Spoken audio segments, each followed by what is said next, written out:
For the fun of it, let's do a clap sync, just for old time's sake. 3, 2, 1. That was so delayed. Anyways, yeah. 3, 2, 1. Got it? Okay, cool. Okay, Adam, you go ahead. Okay, 3, 2, 1, clap. Blah, blah, blah. Who gives a f*** anymore? Moving on. Okay, yeah. It doesn't matter. Welcome to the next episode of Video Game Book Club. It's always chaotic over here. All that's staying in, by the way. So for this episode, we played Resident Evil 2, a remake of Resident Evil 2 that came out in 2019? 2019, I believe. Is it called Resident Evil 2 Remake, or is it just called Resident Evil 2? Just called Resident Evil 2. Well, that's pretty unoriginal. Yeah. Imagine making a game and calling it Paper Mario with a 1,000-year door. Fucking dumbasses. I think in Japan it's called, like, Biohazard RE 2. Yeah, because, yeah. just Resident Evil is known as Biohazard in Japan. Right, and the RE means Resident Evil, and it also means, like, remake. It's kind of neat. I think that's true, don't you? And there's Resident Evil 7 Biohazard, which I'm just going to assume in Japan is Biohazard. Biohazard. Okay, well, let's see here. I guess, do we want to give a little history lesson on Resident Evil 2 as a whole? Because it might need a little explaining, because there are 2 games with the same name. Yeah, you can do that. I don't know enough about the original to do that. I know a decent. So, 1998, like January, I think. It was early in the year. It was, like, hot off the original Resident Evil. Like, it was very short after that release, which I think was a launch title for PS1, and it was a pretty big hit. RE2, it's a Capcom game. Worse. Don't even. I'm gonna bring up Luigi's Mansion later. But so it's just like about 2 years after RE1 comes out, they drop the sequel. It's on 2 discs. So there's Leon, which is the first disc, and Claire on the second disc. And it's basically just a survival horror game, pretty by the books. And it originally was only for PS1, and then it got an N64 port, which is Insanity. And then eventually came out on PC and GameCube, and actually, I would say it came out on everything, but it actually didn't. It hasn't really left classic platforms. And then if you're a real freak, you'll point out that there's a Game.com port. Show a quick clip of what a Game.com port of Resident Evil 2 looks like. Wait, trust me, it's entertaining. Oh my god, is that thing? It's worse than you're thinking. It's worse than you're thinking. Game.com? You'll see. You'll see. Think of it as a cell phone that played video. What the fuck? I told you it shouldn't exist. It shouldn't. I forgot about that. Yeah. So that's your trivia for the day. So that's the original Resident Evil 2. And so in 2002, I think it was, maybe 2001, there was a remake released of Resident Evil 1 for the GameCube, just called Resident Evil. And it's pretty much considered a perfect game. It's like a flawless remake, still holds up to this day. I mean, if you saw it now, you might think it's brand new. It's that good. And that is on modern platforms. So ever since that came out, everyone's been begging for them to do the same thing for RE2. Where's the RE2 remake? We want RE2 remake. And they didn't do it for years. And I think early in the PS4 generation, they announced they were working on an RE2 remake and then went silent about it. But then finally in about 2019, they actually got around to finishing it. And that is what we played. We played the 2019 remake, which is pretty faithful. It still has both discs, although now they're combined into one game. And it's on everything. So that's the gist. Hell yeah. I'm just gonna go ahead and start on a big positive, because I'm gonna be pretty negative for this review. Okay. So, what did you guys play this on? I played it on PC. What did you say, Wes? I played on PS5. Okay. I played on a Steam Deck. Which, if you've ever used a Steam Deck before, it's kind of quirky. That's self-sabotage, gonna be honest. Well, I can confidently say I played at 60 FPS on max graphics, without ray tracing. There was no ray tracing, but 60 FPS max graphics, not a single issue. Ran great. Wow, that's impressive. Oh, I thought the complaints were all going to be that your game didn't actually run. No, it ran great. The only things I turned off were depth of field and motion blur, just because, fuck those. Preference. And then, I was going to say, PS5 got it like a native upgrade, I think in like 2020, 2021 maybe. And it looks great too. I mean, kind of to be expected, but I think it's 4K 60, you got ray tracing, whole shebang. And then, Hunter, I know you're not as privy to the details on this stuff, but you got 60 FPS 1080p, most of the settings cranked up. Although you also had screen space reflections, you did not have ray tracing. I don't know what ray tracing is, gonna be honest. Yeah, fair enough. I did I turn might not be off the one to screen talk to space about this stuff. reflections because I just didn't like how they looked. Fair enough. Yeah, they look really bad in this game. I'm not gonna lie. Yeah, Screen space I reflections are honestly really have bad. no clue what you guys are saying right now. Look at like the digital foundry on this game's screen space. It's really terrible, honestly. I'll be It's really real. bad. I just don't like how this game looks. Is that just I me? love how this game looks. It's like almost a realistic art style, but the animations are just like snappy enough that it feels uncanny. I have no do think problems with the way this game looks. I think it's a little uncanny. I think To give Well, okay, it I guess like an opposite example, let's say you attack someone in The Last of Us, all the animations flow together super well. Versus this, it's just like snapping around, and it's like, oh, I don't like how that looks with the realistic-ish art style. that's a fair point. And again, we didn't come to this okay. early. Oh yeah, go Well, ahead. I did like that because I feel like it kinda. Okay, I have mixed feelings on it, but I would say it could be bad, it could be good, but I'd say good.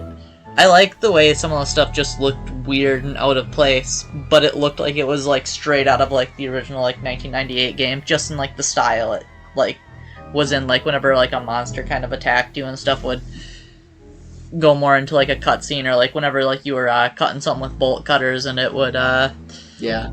go into an animation of just the bolt cutters cutting something. I loved that stuff. That all was Oh, amazing. I thought that's what you were talking about. No, I'm talking about like just imagine a firefight Yeah. with a zombie. Like I just don't like I mean, how the animations To give an look. example, when in like The Last of Us, when you're even just walking around, the way characters move, they kind of jog more naturally. They kind of push around things.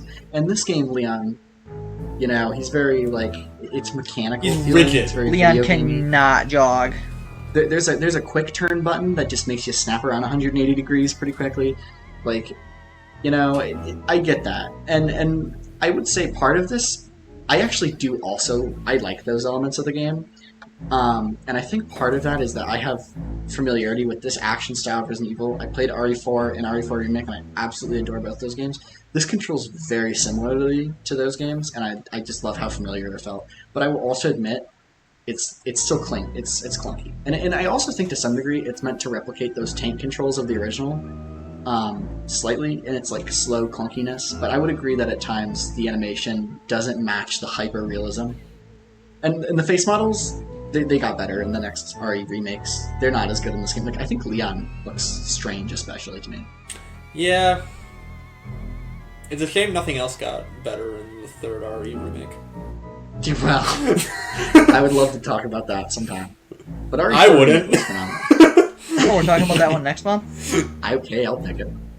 No, I told Wes in a DM, if we have to play No, another RE. Resident Evil game before the end of the year, I will combust. I will die. Well, Wait, I thought guys, I thought we were planning on Resident Evil 7. I thought that was a done deal.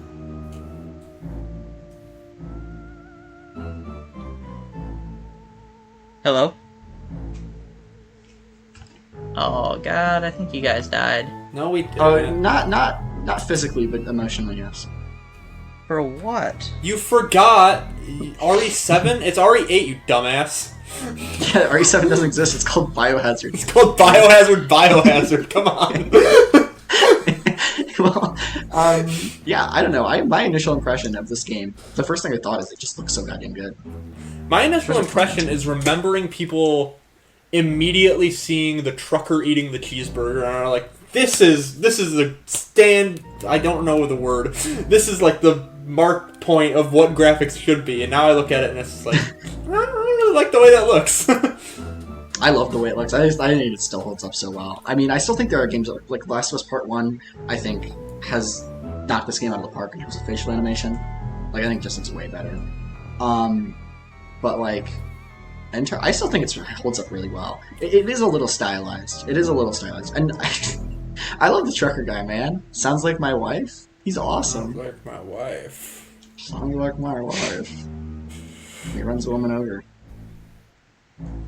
So while we're talking about what characters say, do you guys like the voice performances in this game?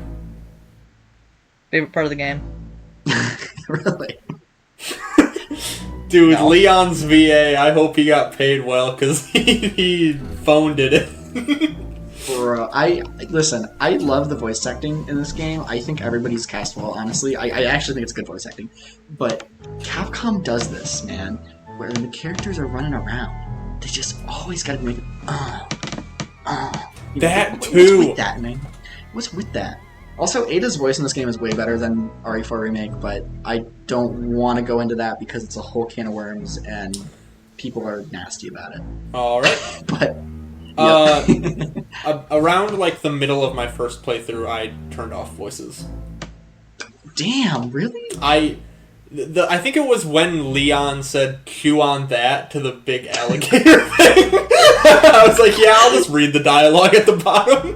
I've got this. I love Leon, man. I love him. He's such a cornball. I love that about him.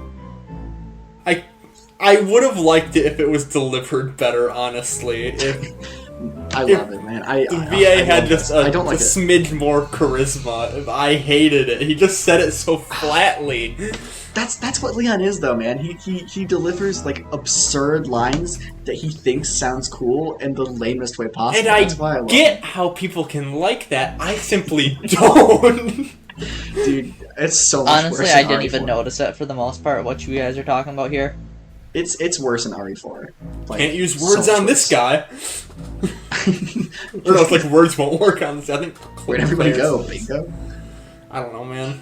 Oh, bro, okay, the one instance of that where I did have a problem with voice acting is right when you get out from the gun shop, he's like, that would explain some of the things I've seen. What do you mean, dude? You just watched a kid, like, die. Like...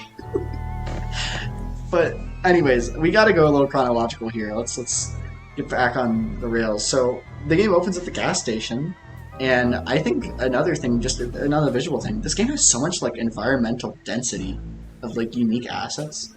Like, I know the opening is a gas station, so of course it's gonna have products everywhere, but it's so dense, Right. man. There's details, like, everywhere. Super impressive. The gas station is like a perfect first area because it's super claustrophobic and you're just super nervous going around every single turn. Did you guys get stuck in the back on where to put the key? Because I did. Yes. Okay. I don't remember being super stuck, but I also think I was told wrong or something like that. Maybe I told you were going in my the wrong way. quite guided playthrough. Yeah. Bro, watch the walkthrough. I am a walk. I did. There was a lot of assistance here because we have to meet our deadlines. Hunter pulled up Zach Scott Games. Yo, the OG. I just want to add quickly, I'm going through my notes and you can see my slow descent into madness. I wrote in quotes, words won't work on this thing. This game's writing is slowly pissing me off. I love it. I loved every second of the intro. I love how they tie the little intro with the truck driver back in. So Leon meets Claire here, right? And they get in the car. Claire's objective is she's looking for Chris from RE1, who is a cop at Raccoon City. Chris never shows up, so she's on a pointless journey. And Leon is here because it's his Bro, I first don't know day. why she thought Chris was gonna show up. Very early on, it was shown in this game that it was all just I know. screwed. She was way too confident that shit was gonna work. But then, Oh yeah, I'm gonna find my brother. Yeah, at what point... Yeah, like one of like After the, the gas 30 station- people alive in the city. Yeah, after the gas station scenario, you don't head towards Raccoon City, you head away. Like, let's be real, you're not gonna Yeah, continue. no. Leon That probably police would. officer in the gas station was way too confident. Like, stand back, I got this, or... Like, Leon, I can see him wanting to help his fellow citizens. He's a police Yeah. officer. If I'm Claire, I'm going home and, like, shooting Chris an email. Claire's like a college student, I think, like canonically. Like she's just like a nobody. She has no. I mean, I guess her brother's a cop, but that She has a gun, I don't know. in the original She's an RE2, American. Come she on. actually doesn't have a gun. Leon gets out of the glove box for her. So I don't know if they showed that in the remake. I don't remember. I don't think so. I think she I don't had remember it them at, showing I that. think they did. I think she had it at the start. Yeah. Yeah, she had it at the I guess start they- because you shoot the zombie that was eating the cop. Oh yeah. Yeah, that's weird. Interesting. Or at least in the Leon A. Claire B. scenario. I can't speak otherwise. So I actually did. one thing So I did both A scenarios. Oh, really? Oh, Adam. What? Did you do both B scenarios? You said you No. played the game 4 times. No, I meant 3. But I only ever saw people do Claire first scenario, or no, Leon first scenario, then Claire second scenario. So I did Leon first, and then I was like, oh, well, I want to do what I haven't seen. So I did Claire first after that, and then Leon second. Interesting. So I wonder how differently that ended up playing out. Not very, actually. I'll spoil it for not you. at all. Very, very similar. Pretty much no changes.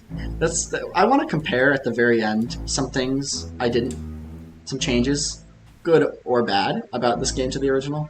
As someone who has not finished the original, I've played some of it. I'm very familiar with it.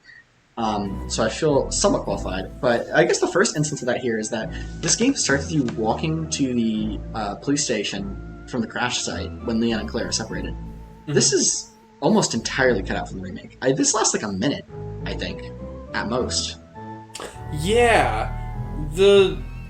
So from what I know of RE3 Remake, I can't speak for this one, but they cut a lot of stuff from these remakes. Yes. Well, RE2 is different because the way the original RE2 worked, it was still Scenario A and Scenario B. In this game, they have what's called Second Run, which is meant to replicate Scenario B, where you play as one character first, and then you see the other character's perspective. But the problem, honestly, my biggest criticism with RE2 Remake, we'll get ahead of ourselves here and just say, is that they don't mesh. Things happen in A and B that just could not happen concurrently. And they don't have as many changes as the originals did, and because of that, they didn't choose to just adapt Leon A, Claire B, for example. Leon's run in this is kind of an amalgamation of Leon A and Leon B, and Claire's run is kind of an amalgamation of Claire and B. So, in truth, even though the second run does exist, the changes it makes are very, very minor, and it really is just... All 4 possible runs from the original Resident Evil 2 have been combined into a 2-part single run. Does that sound about right? Yeah. And it's not bad, it's just different. Yeah, not bad, just different is exactly how I'd describe it. It wouldn't make sense if this was your first Resident Evil game. Like, if you just sat down with this and tried to play it, you'd be like, what the hell is going on? Right. What's a second run? Do I have to play the game twice? And yeah, so I guess we get to the raccoon, and I also say, some of the stuff with the city in the beginning, they actually just moved it elsewhere. So it's not like they just cut the stuff. And that's the thing about RE2 Remake that is interesting, is that they've cut actually very little, and they added quite a bit, but they move stuff around. So stuff that you saw in Leon A, you'll only see in Claire B, that kind of stuff. It's really, really weird. But, yeah, I guess once you get to the police station, the game opens up a little bit, right? No, not really. A little bit. I guess, yeah, you got a little bit of an intro where there's only one door, isn't there? And then after that, you have to go through another specific door, don't you? Yeah, so I guess you meet Marvin after you cut the guy in half, and... Leon goes into the police station, he opens the door on the right, and it only kind of opens, so he peeks under it. Yes. Except he doesn't peek under it, he jams half of his body through it and looks to the right and looks to the left. What a fucking dumbass! Well, Leon is a dumbass in this game. That's what's so great, is that compared to RE4, where he's like action hero badass, in this game he sucks so bad. That's why I love him, though. First day on the job. It is first day on the job. He should be fired immediately. He's not qualified. But yeah, you go get the guy cut in half. Bruh, I don't know if the police chief was qualified. Well. Hunter, you don't even know the half of it. Wait, yeah. I wanna get right there. No. Save it for later. What one playthrough did you do? Did you do one Leon or one Claire? Leon A. Leon A. So, yeah, I mean, we get our first little puzzle notebook that doesn't mean anything. We get back to the lobby, and the lobby is kind of our hub in this. And really, what the first half of the game is about is, it's like Luigi's Mansion, right? Mm-hmm. I mean, that was my first thought. It's like, I always thought Luigi's Mansion was kind of its own thing, but it's very obviously an retrospective tribute to the Resident Evil. Like, it's just straight up family-friendly Resident Evil, because it's all about, you get one big environment, it's kind of interconnected, there's little shortcuts, and it's about unlocking doors, finding the next door, finding an item, and using it elsewhere. It really is just Luigi's Mansion. Luigi's Mansion is better Resident Evil. No, it's not. No, it's not. Yeah. And I think one thing that, I mean, really what Resident Evil games are about is they're horror games, but they're not about jump scares so much and scary situations. They're about stress and ammo management and never knowing what you're gonna need when, and just getting jumped by shit and having to adapt. Like, and what I love really compared to RE4 about RE2 is that because it's so non-linear, and zombies are finite, assuming you board up windows and stuff, right? It really does feel like it's so immersive how you kill a zombie in the first 20 minutes of the game, and you could, at the very end, he'll still be lying there dead, right? And he doesn't come back. I love how immersive this game is in that way. I was super impressed by that. You see, you said it was mostly about stress and never knowing what you will need when. Yeah. I was never really stressed out about anything in this game. Only just annoyed.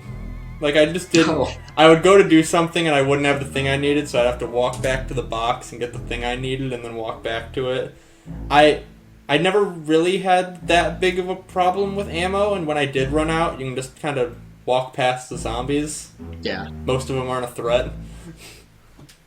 I mean, yeah, the game's pretty easy. I guess I'll just say that. It's a pretty easy game. They offer harder difficulties for that, though. Yes, they do. And that's what's so great about Resident Evil games is that when your first time through, it's kind of stressful just experiencing the game and not knowing what to do and where to do and, you know, what you need to have on you. And then the second runs get better and better as it becomes, make the difficulty harder, more zombies, less ammo.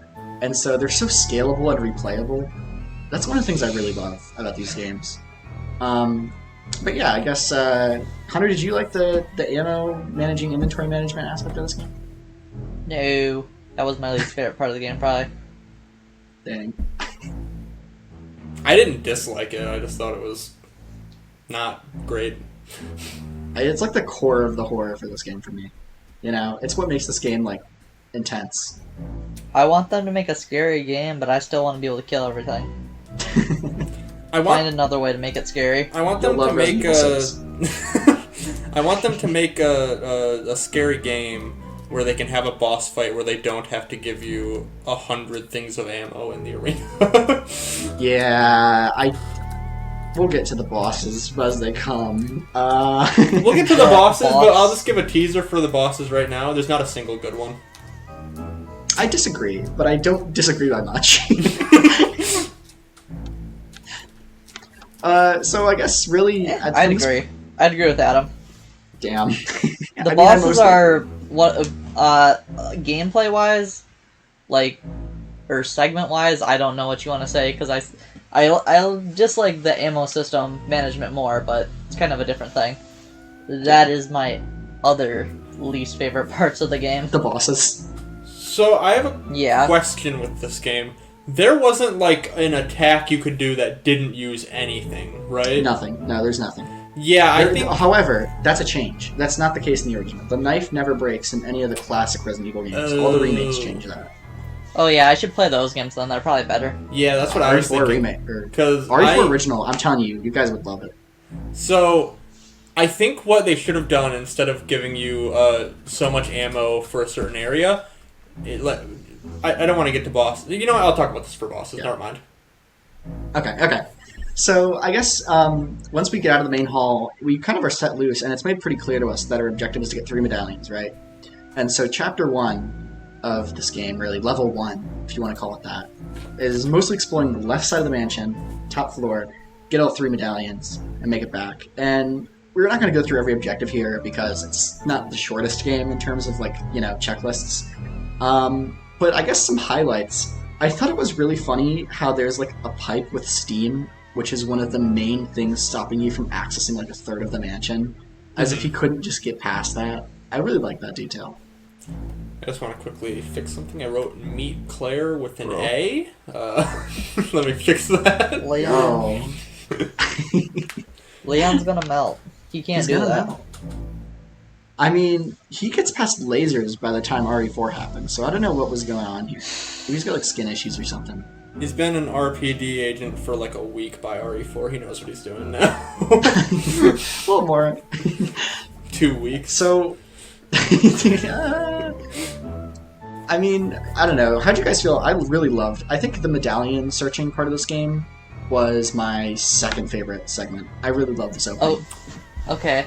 Like, all the things where you'd have to, like, go hunt for, like, some, like, key pieces like that to, like, make one key to open into the next area, it always felt like, you know, that sounds like such a minor objective.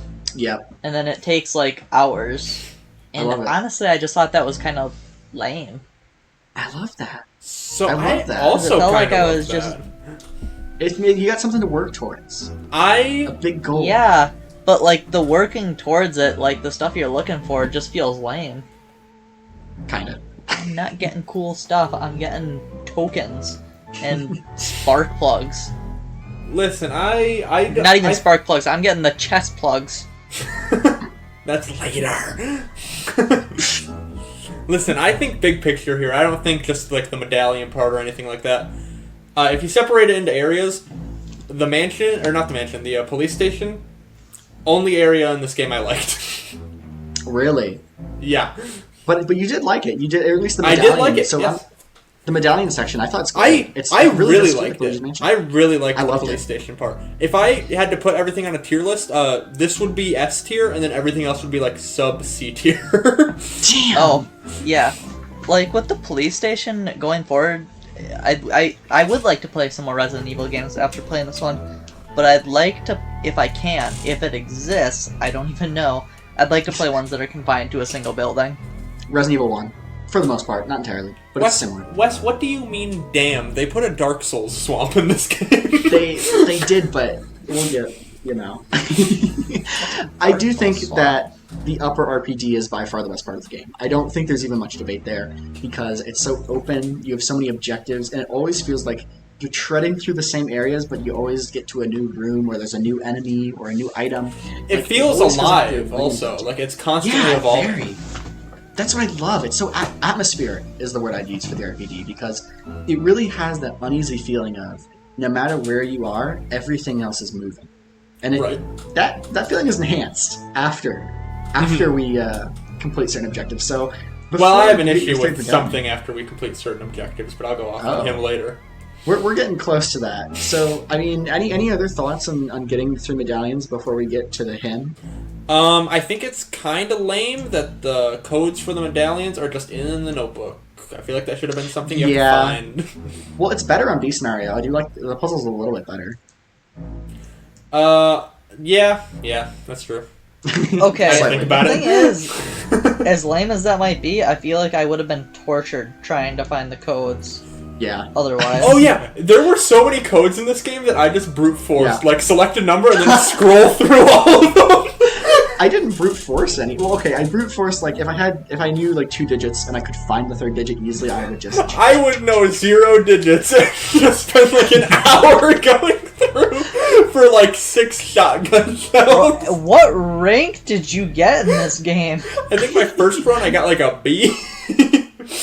Bruh, I got... Wes, you fucking suck. I'll tell you later.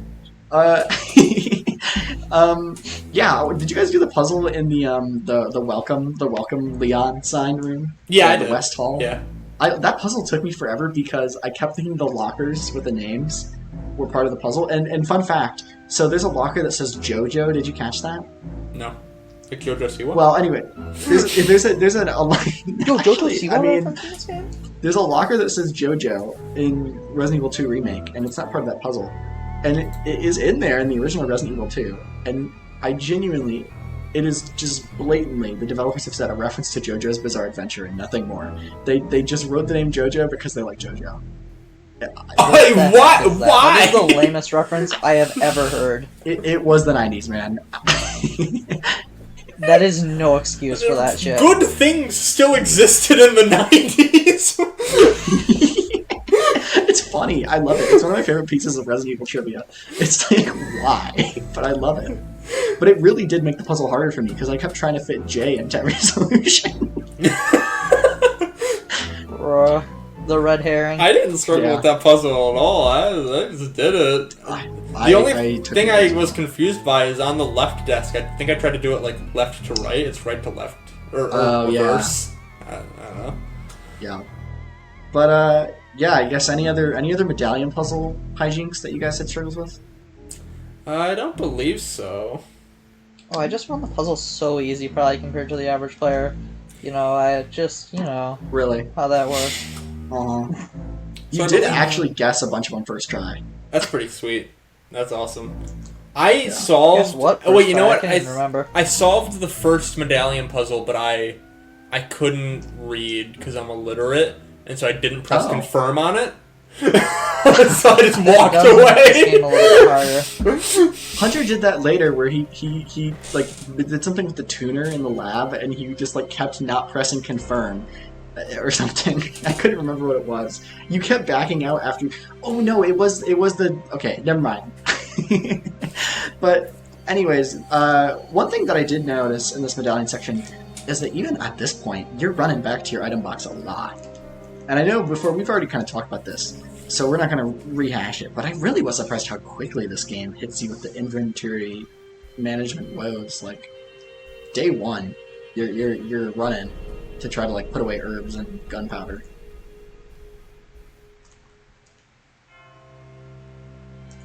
Well, yeah, it's true. That's not a positive. I don't know what you guys... But I guess, I don't know, I just thought it was crazy how quickly they threw you in. This game seems like it's kind of unforgiving for being created for modern audiences. I feel like your average guy who just like, buys the newest action game, like who plays Uncharted, right? As your average guy, if I was on the opposite side of the police station, I was not walking my happy ass back to the box. I just threw out extra items. I guess, like, the average gamer, I feel like, struggles with this game a little bit. I feel like the modern, like, average audience, I feel like this game's a little hardcore, honestly. Even if it's not hard, it's hardcore, meaning, like, it has old-school design elements. Truly the Glover of the modern era. So true. Yo, you played Glover? Yo, I got an idea for next month, you guys. You wouldn't last an hour in the asylum, though, Tristan. Kinda unironically, I do kind of want to play Glover, because I have almost no knowledge of what it is outside of an N64 platformer. It's a platformer? I thought he used an axe. Like... He's a glove. Well, you an axe. Okay. So you just lied then. You know two things about Glover. What's the name? He's got a ball, right? I don't know. I don't know three things about Glover. Okay, well, I decided my blatant lies about Glover. I guess we're ready to move to the right side of the police station, where you meet up with whoever you didn't play as at the gate, right? So there's this funny thing where Leon's looking at the helicopter, and Claire says, Leon, or no, wait, he says, hey! Yeah. And Leon does not react, and then she says, Leon! And then he looks over. And that pissed me off on an irrational level, because that's just like my least favorite kind of person. When I say, hey, in a zombie apocalypse, I would look over. I don't care if you're already thought busy. she was talking to somebody else. I don't care if he's deep in thought. I don't care what's going on. No, he's not deep in thought. There's no thoughts in Leon. Leon doesn't think, bro. There's no thoughts. If someone says, hey, I'm looking over, and it pissed me off on like a social cue level of just being like, you dense motherfucker. I've played so many shittily... I've played so many shittily written video games that it didn't even faze me. It did not register. But I guess you say hi to Claire, but it doesn't mean... You can say hi. And it's the only time it happens in the entire game, which is strange because it happens... there's a lot more Claire-Leon interaction in the original Resident Evil 2.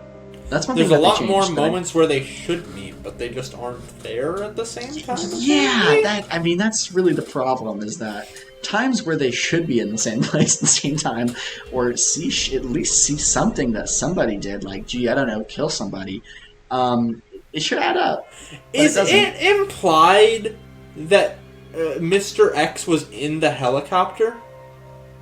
No. So, in the original, I think... Nah, there's just two of them. You guys didn't catch that. That's an enemy type. Well, it's not impossible. That's just an enemy type. It is, actually. That's kind of the thing. So It's not impossible. I mean, Tyrants... What the hell are you guys saying? So, fun fact, did you guys know Mr. X is, like, not a canon name? Yeah, I did know that. I just called Mr. X in my shit. Yeah, me too. I mean, listen, this is cooler than Tyrant, let's be real. Oh, way cooler. And Tyrant's his name is Tyrant? It's not even his name, because tyrants are just When you kept on saying he's just a tyrant, like, I don't know. I thought that was like canonically what his goals were. Was that a political statement? I mean that's kind of what I thought. Well, Can't wait for anyways, RE3 to introduce the dictator. I mean, Nemesis is a generic word too. I mean, you could just think he's a rival. That's true. Okay. There's a helicopter. In the original RE2, though, I think he gets like dropped in like a pod. You know the head crab pods in Half-Life 2? Yeah. None of you guys have played Half-Life 2. I know of them, though. No, but I know of them. Yeah, I've never played he that basically game. drops in like a head crab pod and like comes out, I think. Pretty sure. Through like the roof. And I think it might be related to the helicopter, but I'm not sure. I don't think it is, actually. Because my thought was like, there's probably the government or Umbrella or someone pretending to be the RPD, and they're dropping in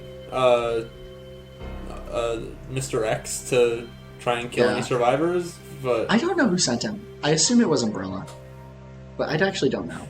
Didn't they specifically say they were trying to kill any survivors? Mr. X was trying to kill any survivors, so that there'd be no eyewitnesses. Mr. X, I'm sorry. I know, Wes, you said you thought he was very scary, but Mr. X is ass at his job. I mean, I did die to him. Yeah, okay, you know what? Scenario. I mean, you know what? Can I? You'll just be able to run straight past him. We're not even like technically at around. Mr. X yet, but can I just talk we're shit Mr. about X. him? We're at Mr. X. Can I just talk shit about him for a minute? Yeah. Okay, in the fourth Survivor, there's a part where you're walking down, the first time you get into the police station, you're walking down the hall, and you turn a corner, and he's right there. And I fucking turned the corner, slammed right into his chest like an anime MC bumping into his like love interest tits, and he still missed me. The motherfucker still missed me. He sucks at his job. He's such a cool concept of like a living, breathing enemy in the game, and it's like a 4 out of 10 execution. No, it's about the threat that he's not intimidating at all. Shoot him like twice and he's down. No, he doesn't go down. Period. Yeah, he like kneels down and he's down for like a minute, which is more than enough time to lose him. That's true, but okay. Did you do the library puzzle while Mr. X was walking? Which library puzzle? Did you move the any Jack of the one? Cases before he got there? Did you move any of them? No. So I think in my first run I did, but in my second run, he was in the library. I just shot him until he kneeled, and then I moved the shit over. Lame. Why would I let him walk around? It takes like one magnum shot to get him down. I never even got the magnum in my young run. Is the magnum good? It's the best item in like every Resident Evil game. But there's not a lot of ammo for it, so it's I was led astray. The magnum kills every boss. Is really the point of the magnum in Resident Evil games. You use it to skip bosses. Right. But yeah, I don't know. I love Mr. X. I think he's phenomenal. I think his AI is super smart. Like the way he's always moving around the RPD, looking for you, the footsteps. It's not about how threatening he actually is, because his punches are equivalent to one zombie bite. Can be outran, and if you I think the zombies were scarier than he was. I agree. I agree, but the thing is, Mr. X isn't scary when you see him. He's scary when you don't. Like, he's a constant threat. Like, except for when you leave the police station, in which case he disappears for the rest of the game. Yeah, I know. I was always dreading Mr. X before I started playing the game, but by the time I got to the point where he no longer appears, I wished he had been there longer. The thing I dreaded the most was zombies getting back up, because they got up every time. You shot them every single time. I was told in my guided playthrough, make sure these zombies are dead, and then every time they are down, it's, oh, don't worry about them, they're down now, you'll worry about them when they get back up. This is the point. So then they screw you You don't when kill they got everything in back the game. up. You don't kill everything in the game. There's not enough ammo to kill everything. I mean, technically there might be, but you don't kill everything in the game. That's the point. If it gets down and you can go past it, you go past it. You don't go and wait for him to get back up, because that's what you did every time, and that's what made me crazy. I killed as much stuff as I could. To kill him. I mean, I did too, but I let it stay down when it stayed down. I waited for it to get back up. Because if you don't, because there's plenty of zombies where you'll go into a room once, and if you knock them down and then leave, you're not going to ever have to deal with them again. Yeah, true. You know? I don't know, man. I don't know. I mean, going back to Mr. X, if I could change him in one way, it would be he's on like a 5-minute timer or something. He's just like hanging out somewhere on a timer, not doing anything. And when the timer runs out, he knows your exact location and sprints for you. Hate the idea. It's less interesting, yes, but it makes him an actual threat. I think if they had just made him much stronger and just barely below your run speed, I think he would be... I think if the fucker could hit you without you just juking him easily... Well, okay, I'm going to tell you something that's going to make you appreciate Mr. X a whole lot more. So, in the original Resident Evil 2, Mr. X doesn't even appear until the B scenario, as in he's not in the game at all. And he only appears in specific times when you go in specific rooms, and he stops existing as soon as you leave the room. Yeah, so I knew that. That doesn't make this game better. That makes the previous game worse. Well, okay, yeah, but it makes it a better remake. Like, it's something that was kind of it's something that is not even that memorable, to be honest, from the original. It's just an enemy you encounter a few times who... He's not... I wouldn't even consider Mr. X one of the iconic elements of the original Resident Evil 2, because, frankly, if you don't even see him until your second playthrough, he's not going to be who you remember from your first time through, right? Right. So I think the fact that they took what was kind of a throwaway character almost in the original, like a Jack Krauser in RE4, and turned him into like the threat of RE2 Remake is awesome. I think it's the best thing they did. That is actually very, like I said, Mr. X is great conceptually, in my opinion. Yeah. And I think the execution's good too. I'm talking a lot of mad shit on Mr. X. But, you know, they've got time for Resident Evil 3 Remake. It's building up to it. It's building up to it. Nemesis in original Resident Evil 3 was amazing, so they can just take what they did with Mr. X and do that with Nemesis in Resident Evil 3. I played like an hour of Resident Evil 3, it's ass. So they ruined it. They fumbled so bad. I mean, you could always go for like whatever his name, the baker in RE7. That's pretty good, right? Isn't that one of the best stalkers? That's basically the same as Mr. X in this game, isn't it? But like better executed. I think he's a little scarier. I think he's even like scarier than Mr. X. So maybe that'll be more up your alley if you ever get to that one. I've played Resident Evil 7. I know. Wait, you've beaten it? Yeah. What Resident Evil games have you played? Because I think we were way off base here. 2 and 7. Oh, okay. Oh, wow. How did I not know that you played Resident Evil 7? I just don't think it's ever come up. How did Yeah, that's actually... You only really talk about 4. I don't know. Yeah. Well, 4 is the best one. That's why I talk about it. I have the original Resident Evil 4. I just haven't played it yet. It's the best game ever made, practically. I mean, it's not one of my favorite... It's not one of my top 10 games, but in terms of being a perfect video game, it's pretty damn high. But anyways, what were we talking about, Mr. X? So, I mean, okay, I'll be honest. Mr. X wasn't much of an issue for me. I never struggled with him.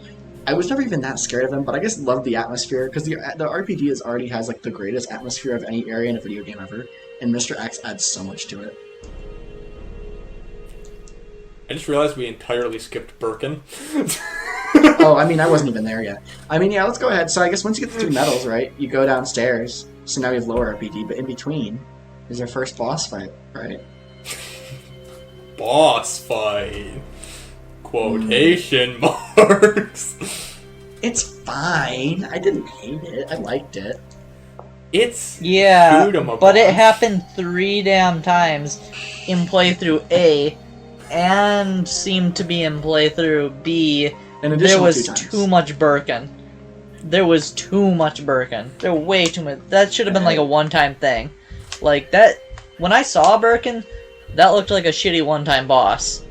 And apparently it shows up 5 times. I thought so too, actually. Hunter and I have completely separate issues with this boss. I don't mind him showing up a bunch, because at least he changes every time. I just hate the fight, because it's literally just run around the arena and pick up all the ammo, and then just unload on him. They give you, like, 3 flashbangs in the first fight. You can just stun him, shoot him, stun him. See, I tried to use... I didn't realize most of the ammo was there until I was almost done with the fight, so it was a little more intense trying to, like, manage all my shit. But at the same time, it's not a hard boss, it's not a particularly interesting boss. There's no, like, gimmick, right? I mean, I think there might... He had the thing in a big Steam come out, but didn't do much for me. I also find it funny that Leon can walk through the steam perfectly fine here, by the way. I didn't even notice that. Yeah, he doesn't even get phased by it. He doesn't cover his face, nothing. But, yeah, I don't know. This Or boss reacts is more kind to of the a rain nothing. on the balcony. he grunts at the rain. But, anyways, I think this boss is really good for the story, because it's your first hint that this game has a story. And the boss itself... That was a hint of the game having a story? It's Birkin. He just fell off I mean, a he's ledge like a after the boss villain. ended. He's You- there. it's established that there's He a just guy... looks like a random zombie thing, like, somehow You could he- confuse him I for don't like know. a tank from Left 4 Dead. Let's be He died and the tree grew through him and he became a zombie. Well, okay, we don't realize he's story relevant early, but later on when you hear about this guy, you'll think, oh, that motherfucker. But I will also say, one of the designs that changed, because everything was redesigned for the remake, Birkin looks identical to his 1998 counterpart, and I think that's part of why he looks so outrageously cartoony compared to like every other enemy in this game. Like Birkin, I don't know. He looks like a tree trunk mixed with a person, mixed with a zombie. Accurate. Yeah, I mean, I like his design. He's fine. I just think he looks a little silly compared I know. to most. Most of the enemies, like the zombies, like the gore on the zombies in this game is very grounded. Yeah. But Birkin is like an eyeball monster. Sure. Yeah, I like his third phase the best because he looks like a demon from Doom Eternal. I love the Birkin. Well, we'll get there. That's the catchphrase of this podcast: is we'll get there. We'll get to it. We always try to We'll go get to ahead. that later. We always try. It's more like I'm the police. Like I always feel like I'm unnecessarily restricting us to talk about certain shit. But Yeah, you know what? Fuck it. Let's change stuff up. Birkin Phase 3. What do we like about his design? we're skipping 2? Okay, yeah. No, sure. we're not talking about the boss itself, just his design. We said we like his design. Is Birkin 3 at the end of... Oh, Birkin 3 in the lab. Yeah. He's the one with like... I thought that was one of two bosses in this game that I thought was okay. He is my favorite boss in the game. He's the only one I like. So you do like one boss. Yes. I thought Birkin 3 was good. I thought it was like... The 100, that's the fight you died at a few times, where the ammo was in the corners. Actually, we're not supposed to talk about the fight, are we? No. What fight? Which fight? No fight. So we go to the basement. Did you guys realize there's a little spot you can use the RPD Stars badge down here? Yes. In my Cool. third I didn't. playthrough. What's the RPD Stars badge? I don't remember that. Yeah, Hunter, I don't know that you've never fucking got it. Wait. The USB port. Did you get the USB port in the box? Yeah, it's the same item. Yeah, I'm Same asking item. Hunter though. But Hunter, What? did you get the USB port in the box?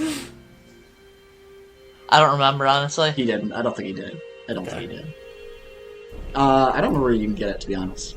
But I think... Do you get it in the stars? No, you can't, because you need it in the stars box. It doesn't matter. Anyways, what were we talking about? I don't even remember. Oh yeah, the lower RPD. So the first thing you do down here, right, is you meet Ada Wong, right? Isn't that the first thing that happens here when you go to use a keycard? Yeah. You get jumped by a dog. Yeah, and she shoots it. Do you guys I like Ada killed Wong? all the dogs. I killed them all. I I like know Ada. you did, and I was jealous. I like it. You like She's Ada? cool. Yeah, I killed them before they got out of their damn cages. Ada's Well, my favorite at least the character ones in that the you series. could kill in cages. I hate the dogs. I'd rather talk about the dogs than Ada Wong. As much as I love Ada Wong, I hate the fucking dogs. I hate dogs. I hate all dog enemies in video games. I hate them. I hate them. Yeah, I don't know. I feel examples. like video games just need to learn from the bad ones of the past. and they No need to- dogs. Yeah. No dogs. No dogs, no water levels, like, No. Yeah. No. give it up poison on this swamps. shit. It shouldn't be a staple in every game and be the worst part of every game. No ice. No ice levels either. We can just skip those. No ice levels. Well, hold on. Like- There's a few good ones in there. That was you almost say? unintelligible, but I did. That was almost unintelligible. Anyways, you know that meme of like the boss character when you fight them versus when you unlock them as a playable character. Yeah. Did you guys feel like that when you played as Ada for the first time? Also. No, because I already have played as Ada in other games before, so I know what she's like. Ada was a boss? No, but she's like really cool. No, Ada and is a boss awesome. bitch. No, Ada is a boss actually. But Yeah, just not. Ada is a boss. You're right. Yeah. But she's really cool. She's awesome, and then you play as her and she's lame. But Okay, I don't love the Ada segment, but we'll get there. dude, speaking of we'll get there, the fucking Claire segment has MJ missions. I'm gonna kill someone. Dude, it literally is. Wait, MJ is the little girl, right? He's confused, but he's right. He is right. He doesn't know yet. So in the lower RPG, you go to the jail. Where Oh yeah, give me the lowdown on this guy now. Who? MJ? It's a MJ? No, Who? the man. Oh, the guy in the jail? Yeah. Oh. Yeah. Okay. So, Yeah, and he was just chilling while like Marvin was dying, and all the police officers were dying. I do know that, like, my man was just like chilling in the his name is basement. Ben. Like, my man had no threats. It's been days. Were they feeding him? It's not been that What's- long. They probably were. Well, he's a prisoner for a No, little it's while. been days, hasn't it? Oh no, he was part of their well, group before. I think it's. they I locked think him it's up. been about a. Oh, you're talking about that guy. I'm talking about the police chief that was just like chilling. I think it's been about a week, and I think that it didn't go to shit completely if you read some of the files. I think the actual RPG interior was pretty safe, like 90% of the time. Right, yeah, there's like a journal that says, I think he was part of their group, and then the police chief locked him up, so that, yeah, he wouldn't need food for that long. Why did Irons even keep him alive? Honestly, knowing who Irons is, like, didn't he have bigger fish to fry? Honestly, Honestly, that man looks like the top G. I mean, I got some choice words about Chief Irons. Before we get to play through Pete. A couple notes looked that like- he wrote, maybe. An upstanding citizen. I mean, did He was Irons... trying to protect a little girl from the rest. Like, he didn't know who the heck this Claire woman was. Yeah, wait, 'cause Abducting a child in his police station. was Irons... Hold on a minute, did he ever... He brought her to a nursery to keep her safe with no zombies. No zombies in the nursery. That's true. Husband. Until, like, Gosh, other he weird didn't stuff where there's randomly appreciate- zombies in there suddenly. But, did Irons Shut ever up. actually kill anyone? Yes. Whomst. I'll get to it. Okay. He didn't do it. I don't think he does it on screen. In fairness. Okay, I But thought- but he very Because much. I might have just completely missed stuff. I thought he was just trying to get the pendant to get the cure for his daughter?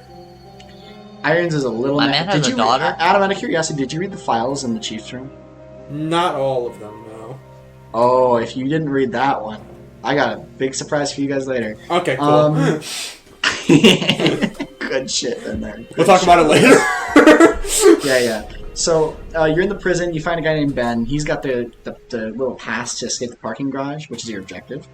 And then in the original game, he stays there up until you're like ready to leave. Like you have to let him out before he gets killed, pretty much. I think. But in RE2 Remake, he gets like 2 sentences out, and then Mr. X puts his hand Grabs through the him. wall and kills him. It's awesome. I love it. I loved it.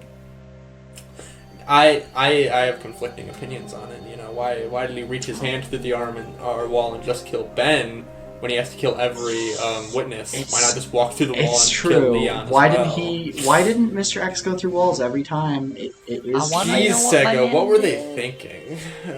Sega. Fuck you, Sega. What was in my man's journal entries? Irons. Yeah, you're good. You're gonna get it about. What about Ben's journal wanna know. entries? Ben's journal entry. I think isn't Ben. Was Ben trying to like expose shit and they got locked up? Is that what it was? Yeah. think that Irons was caught on to him. And my favorite part about that is when you read the journal entry, it plays an audio recording of it, and then it cuts to the text version, right after you finish the recording. Just in case you didn't have ears, or didn't have subtitles enabled. But yeah, I mean, I think Ben dying earlier in this game is good because it's a good shock moment for people who played the original expecting this to stick around.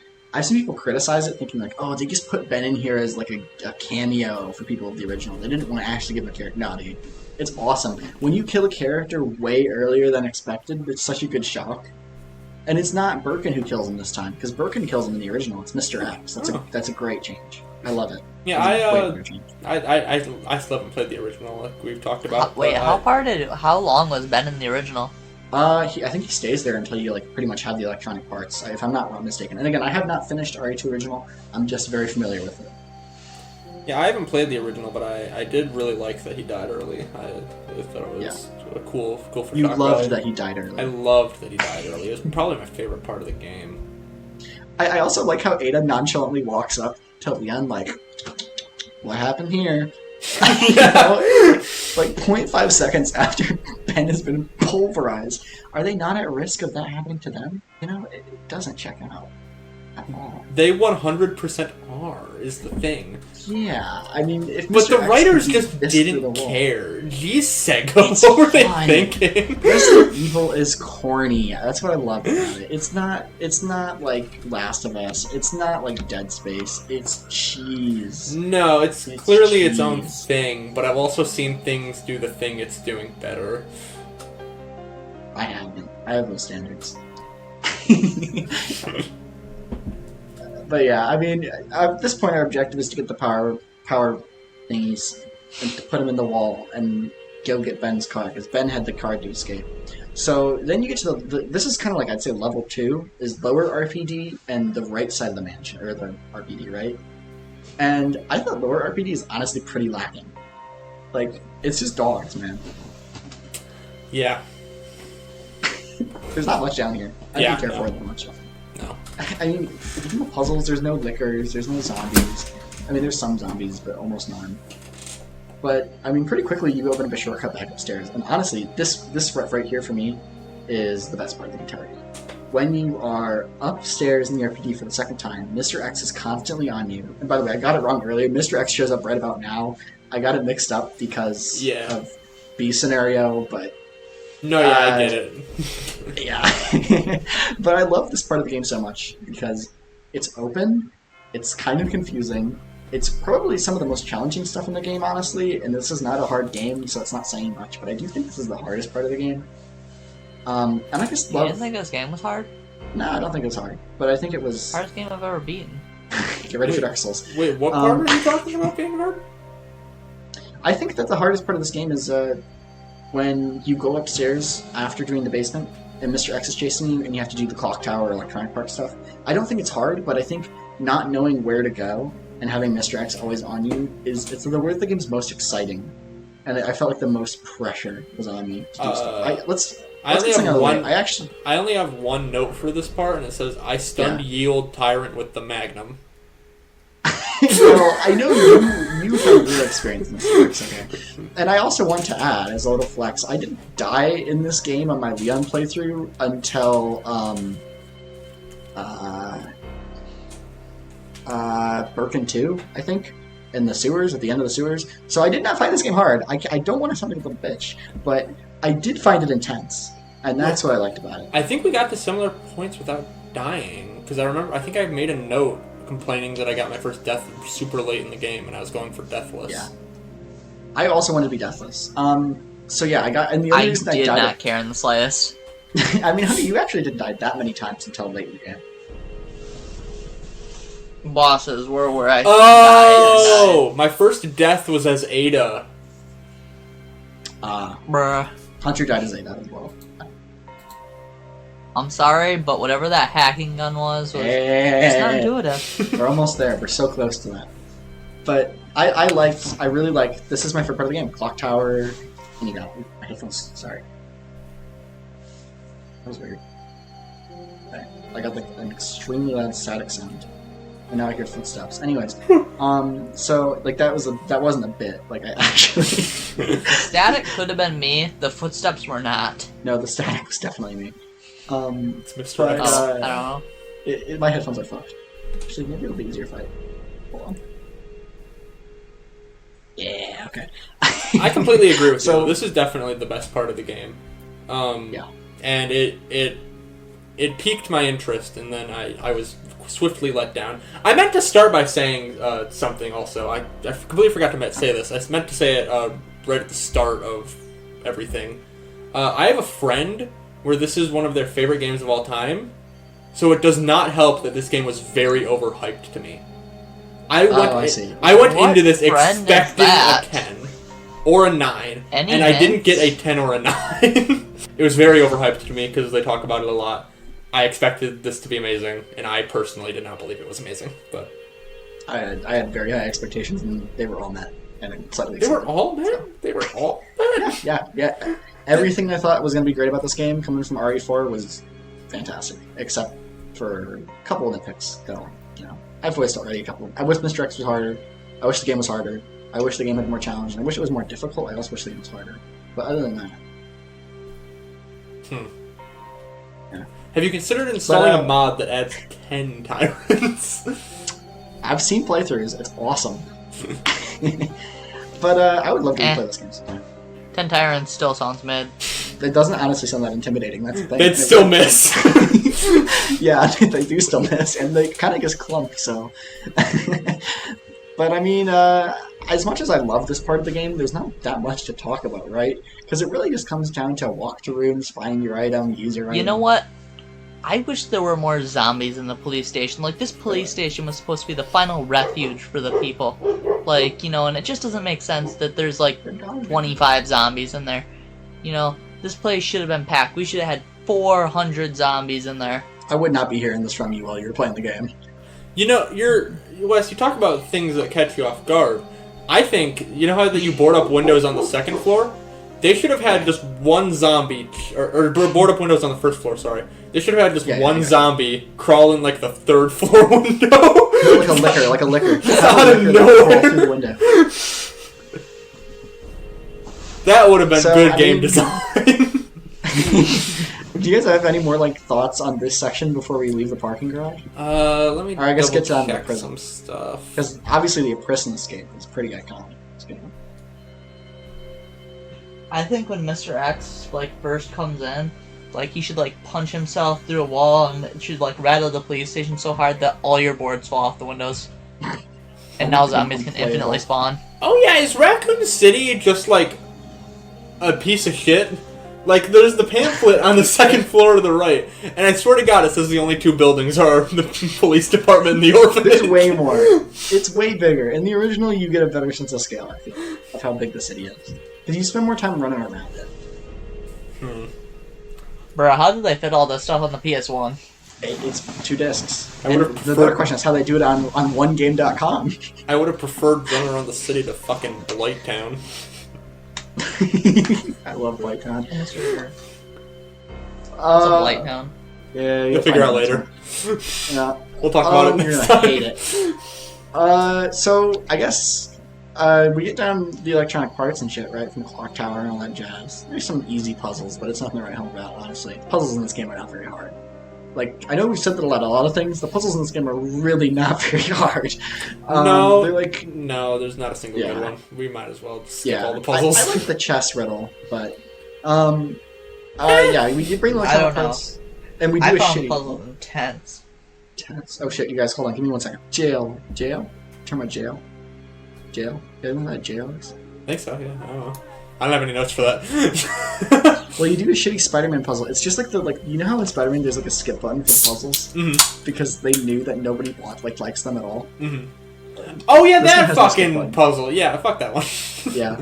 It's just stupid. Why, dude? Why do we still have these? In fairness, this was kind of on the earlier end of that trend. Since this game has released, it's gotten so much worse. But yeah, I don't know, man. What's gotten so much worse? The shitty little electrical puzzles, man. It was rotating wires. I mean, Bioshock did it first, and that game was always bad. But dude, Spider-Man 2018 felt it was outdated with those puzzles, and this came out a year later. Yeah. I always think of Spider-Man as the benchmark for it, though, because it's the worst.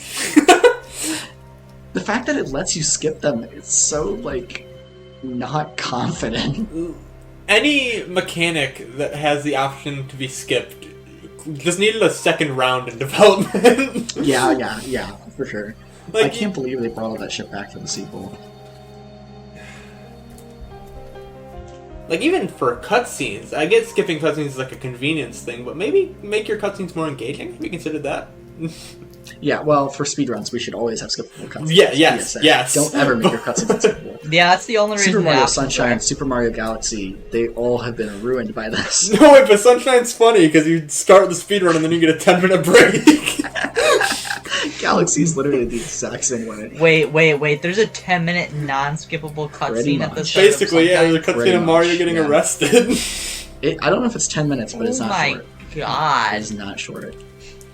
Did they actually That's make like mods? the worst thing ever. There are mods for Mario Sunshine that I think were like debated. They were like debating if they should use them in the official speedrun because it was so bad. This is so off topic, but No. I think torture is funny. okay. You'll love Resident Evil 7. Oh my god, I'm sorry, I just got jump scared. I looked up how long is the Mario getting arrested cutscene in Mario Sunshine, and fucking Google AI said 92 minutes. Google AI, what is it? Yeah, I think it's talking about the Mario movie. What? Cool. Did you guys go through the zombie horde, or did you pull the lever and go past Mr. X in the jail? I pulled the lever and went around him. Yeah, it's just the easier option. I think everybody does that. And then, doesn't Mr. X show up if you go around? He does, yeah. And then you just walk around? But if you go through the main place, like the main route with the zombies, he's still at the end anyways. So you just it's awesome. I love that detail. But yeah, I like the jail escape. It's pretty short, and I love how it is a little annoying to me, because I did say I love how corny this game is, but it is a little annoying how many times Mr. X comes close to pulverizing the protagonist and then just deliberates a little bit. He's holding his head! He's holding his head! And Leon gets held for like... Or no, wait. He's grabbing him by the seconds. neck in this part, right? Even still. I think I'm thinking... Yeah, but I think I'm thinking of Nemesis. Ben didn't even freaking move, dude. Like, he just was instantly gone. Right. You know? Leon got to like, hey dude, like, you know? I think he's even like talking, like... He's making noise. You know? Still no thoughts going on up there, but he's... No. You're not kidding. And then Ada hits him with the truck. And then we get to run around with Ada outside a little bit. No, wait! You're forgetting the awesome fake out where he hits him with the truck, and the truck starts moving and he's alive, and then it explodes and he's definitely down this time.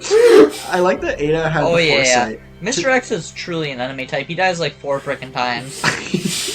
I do like, though, how she had the foresight not only to have access to this vehicle, to be ready to drive it and start it with the key in, and then also plant explosives and have the detonator on her. It's just the best. Have we considered that so they're stupid. all different Mr. X's?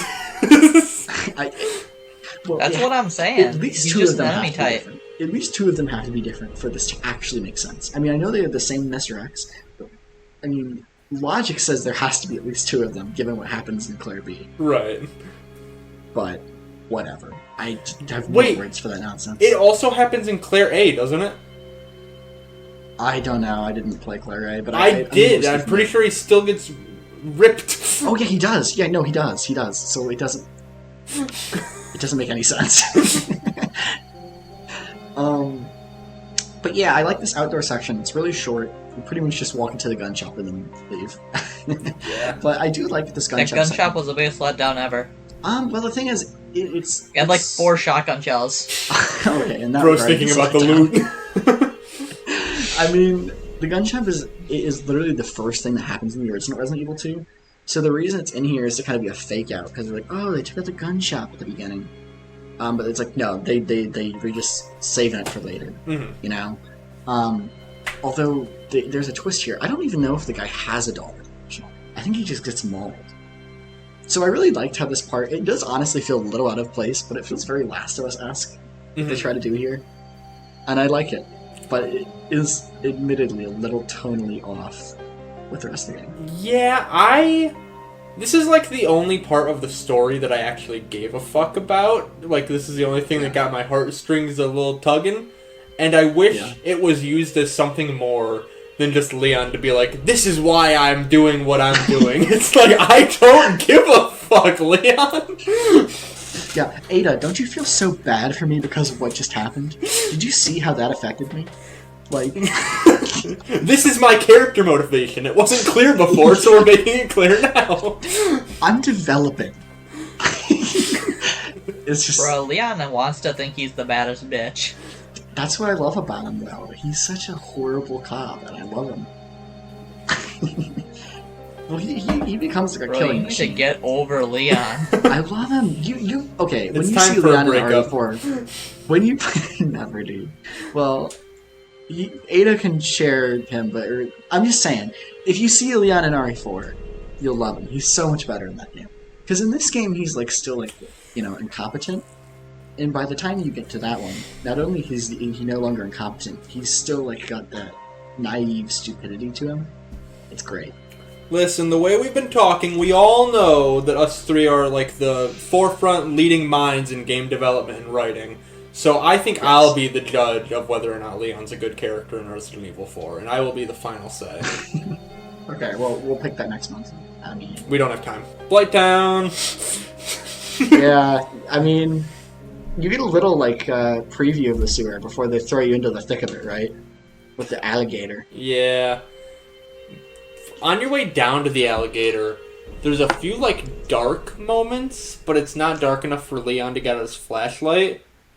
Yeah. That that's pissed me off on an irrational level. Can it really just not be a button? You can make it a button. It should always be there, or they should just need to be more consistent, because oftentimes it's not consistent how dark it needs to be for Leon to have his flashlight out. And it is a common criticism and a popular mod that people don't like that. And I agree, it's a little... Yeah, I just want to do the bright mod. Bright mod. Like, I should have Yeah, set all my brightness I actually to did max. play with the brightness at max, just so I could see it a little better. Dang. Played in HD. Adam, this is why you didn't like the game. You ruined the experience. The brightness is the whole thing. That would have Mr. X would've been scared if you couldn't completely see him. saved Birkenface 2. I couldn't remember which one was That the worst one. That would have done it. That would have done it. I like Wait, you had problems with Birkin too? I don't even remember Birkin 2. No, Hunter, you had major problems with Birkin 2, buddy. Yeah, I just one-shotted that guy and was done with him. I like the alligator. It's very Crash Bandicoot-esque, but it's also very silly. Oh, I had some All mean over the things to place. say about Birkenface too, but we'll get to that. Okay. Do you guys have any thoughts on the alligator? I think I'm just talking about the alligator all day long, but I think I'm a Man, I wrote Sonic Heroes I think that reference and moved Crash on. Bandicoot, like, you're supposed to be running away, but I can't see shit of what I'm running towards. I had this, and you pissed me off when you said this the first time. You're running away from the alligator. You look at where the alligator is biting. You don't look where you're running. If the camera was flipped the other way, it would be worse. I'm running away from him. So you Not want to see him. backwards towards him. Okay, but the threat is behind you. Yeah, So you want to see the threat. it's like Pac-Man. So you look at the threat. That one Pac-Man game. Where you're running away not from... ringing a bell. No, yeah, from when you're running away from a snowball. Like Pac-Man World? Yeah. I don't remember which one it is, though. Okay, yeah, probably Pac-Man World 2. Thinking. Anyways, listen, man. I don't give a fuck about your giant alligator. I have two notes. There's Sonic Heroes reference, and then when Leon says chew on that, I wrote shut the fuck up, Leon, and turned the dialogue off. It was way better than the alligator in Sonic Heroes. It was 10 times better than the alligator in Sonic Heroes. Superior alligator, better game. Dude, I read Leon's lines better than him. I like how, so after you get the alligator, you go with Ada through, and then Annette, this is the first time we see or hear from Annette, right? Mm-hmm. She just comes out, and she's just, like, nerding, and then she just shoots him and leaves. It's like Yeah, and nothing. after Leon died, I turned voices back on. Yeah. Well, I guess Ada time, right? Yeah. Who's Ada? Shut up. You guys like Ada? The gameplay, not the character. Yeah, I like Ada, the character. I like the red dress segments, but I didn't really Yeah, like I'll the bet other you ones. I'll bet you would. But the gameplay, the Ada 1 gameplay. Did you guys like the Ada 1 gameplay? Well, I Resident mean, Evil all of that happened in a red dress, so I'd So say you it's know pretty when, fire. you know that one Meat Canyon video about Markiplier where it's like, oh... Did you guys notice that the zombies sound I know like the Markiplier? voice. Yeah, the zombies sound like Markiplier in that video. I have no clue what you're talking about, but I'd be down to watch it during this video. Okay. Live reaction now? No, we're not live reacting to Markiplier. The crowd scream, and they scream for me. So I thought Ada's gameplay was just fine. Fine? A little too Spider-Man. Fine! Verging on good. Okay, the parts where she has a gun and you're in that kind of more open room with the zombies, that's great. I love that. But anytime it was just the hacking stuff, it was okay. It always goes back to what I think about the MJ sections in Spider-Man, okay?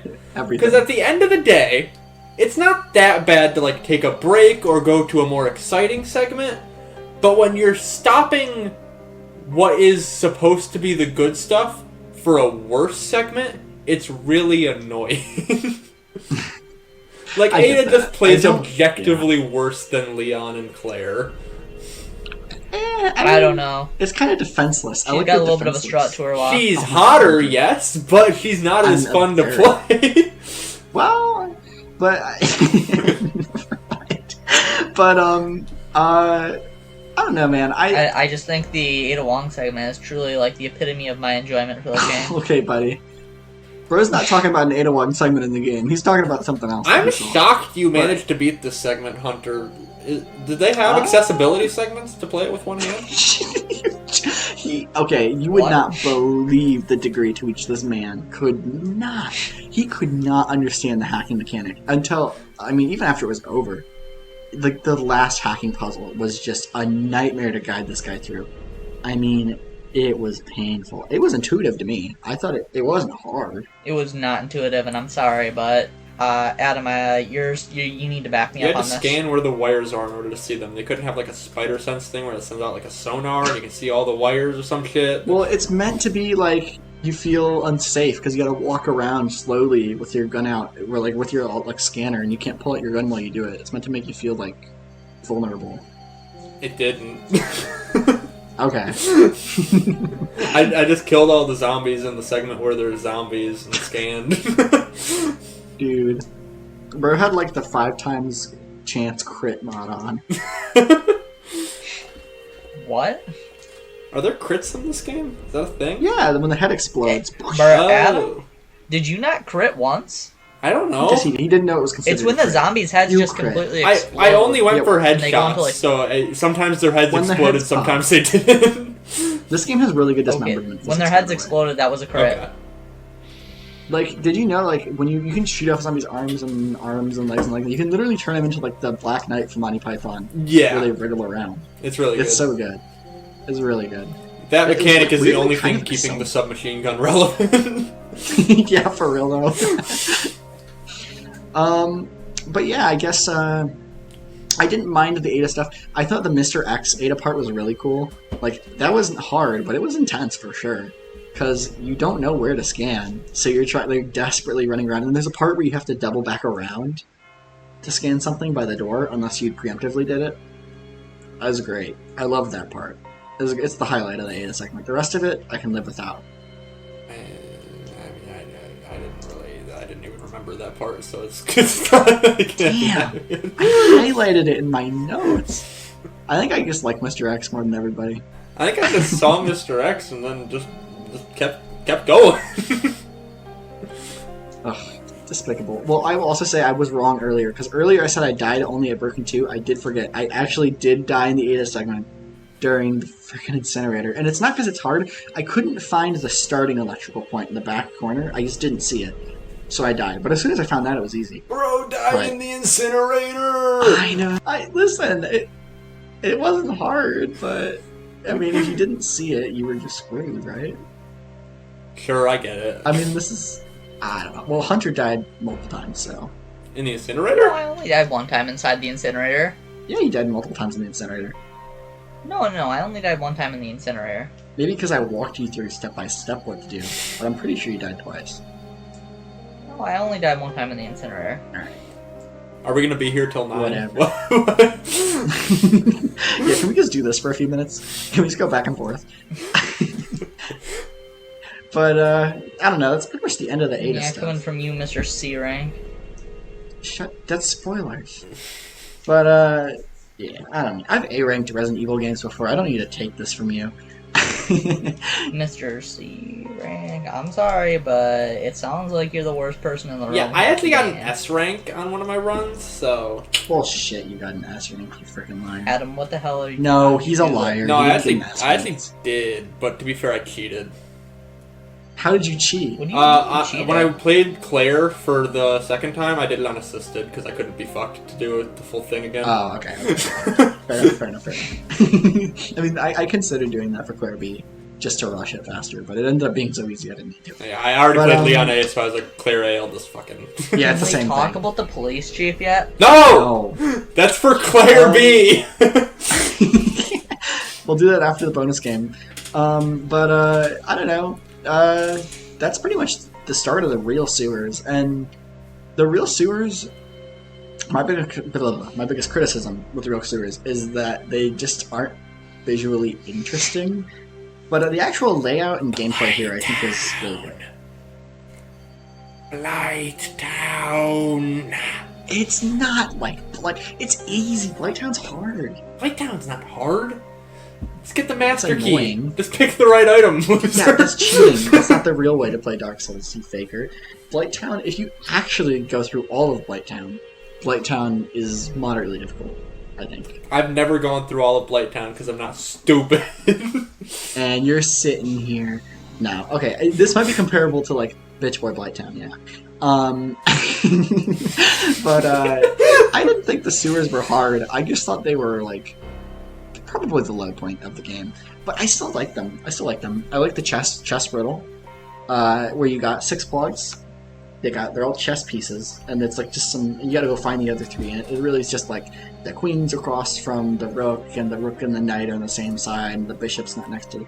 I don't know. I liked it. Can I bitch It was about the easy, chess puzzle but- now? I'd like to bitch about the chess puzzle. Yeah, please go. Alright, so chess puzzle, really easy. It's literally just a 6-digit code. They basically tell you where everything goes. The hard part's getting the pieces. You have to go to get them. So, Which is what I'm talking about. It's a lame thing. Like, you just have to go get a few pieces, like, and that's, like, a lame I task. thought chess puzzle was like, probably get to like the the next best area puzzle of the in this game. all things considered. Yeah, But it is. It makes it about the journey. But the issue with chess puzzle is it's not even an Not issue. I'm destination. a petty bitch. Yeah. It's a 6-digit code, and I remembered the 6-digit code, and so I went to in Leon B. I went to put in the 6-digit code again, and they changed it for second run. Those sons of bitches. Awesome. All the puzzles are different, except for the locks on everything are for some reason the same. I don't know why I Puzzles expected the change. chess puzzle to be the same. Because I put in all the plugs, It's and then I way checked the harder. note, and I was like, oh, fuck, I'm stupid. The B chess puzzle is way harder. It's still not hard. No, yeah, it's not harder It is at way all, harder. but it is it's, harder. It's way harder than the original. Yeah, because you don't get the position of any pieces but the pawn. And the original you get the knight.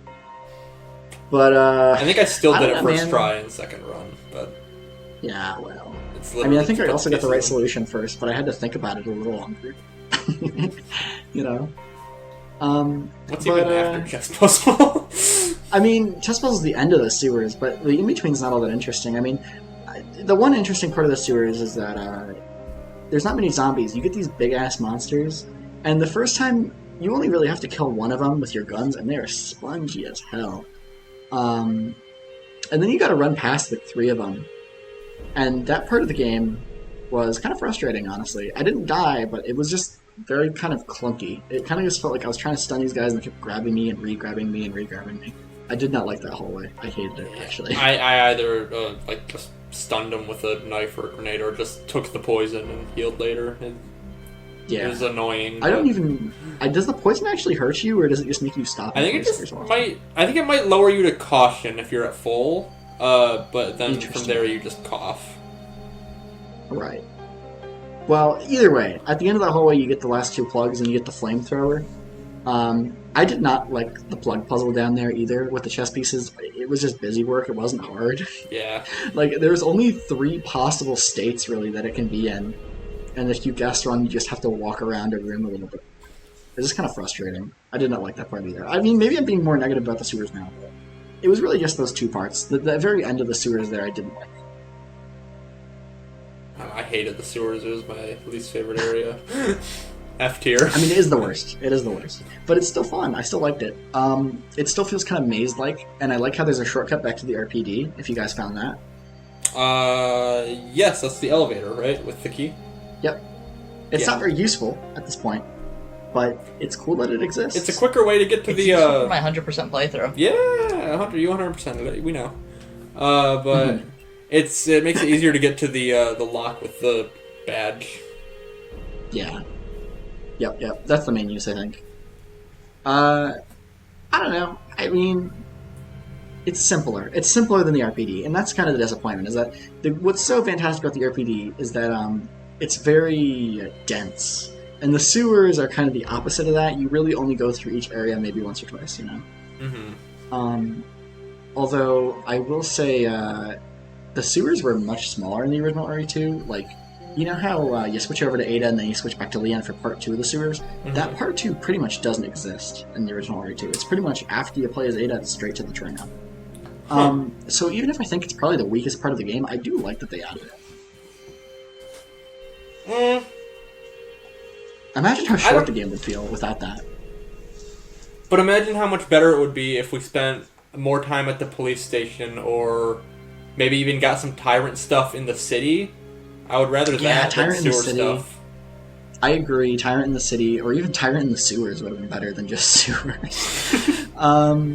But I do think... I think RPD was exhausted. I do think this is one of the best... I mean, ultimately what it comes down to is that when you're making a remake, you don't just want to add, you want to improve the parts that sucked. Mm-hmm. And what sucks about the original Resident Evil 2 is that the sewers are over in a second.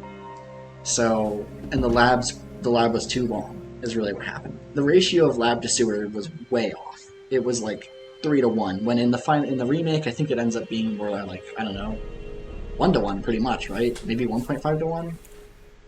I don't know. RPD to sewers to lab feels like 3-1-1, and that still feels imbalanced to me. I would say maybe 2-1-1 on my B scenario, but 3-1-1 on my first one for sure. Yeah. Yeah, I don't know. I get it, but the fact that the RPG is so great makes me not feel bad about that. Yeah, I've got some more stuff to add on that exact opinion when we do final scores. I would say if the sewers are the worst area, this is Resident Evil 2's greatest sin. It's Birkin 2. I don't. What is Birkin 2 like? I don't even remember him. It's the shipping container where it goes. Right. I was kind of mean to him. So I wrote him. Oh, it's a terrible boss. Birkin Phase 2 is some of the worst boss design ever. That was my first note there. And then I followed it up with, I beat him first try. It's not hard. It's just bad. It's so easy to kill yourself, though.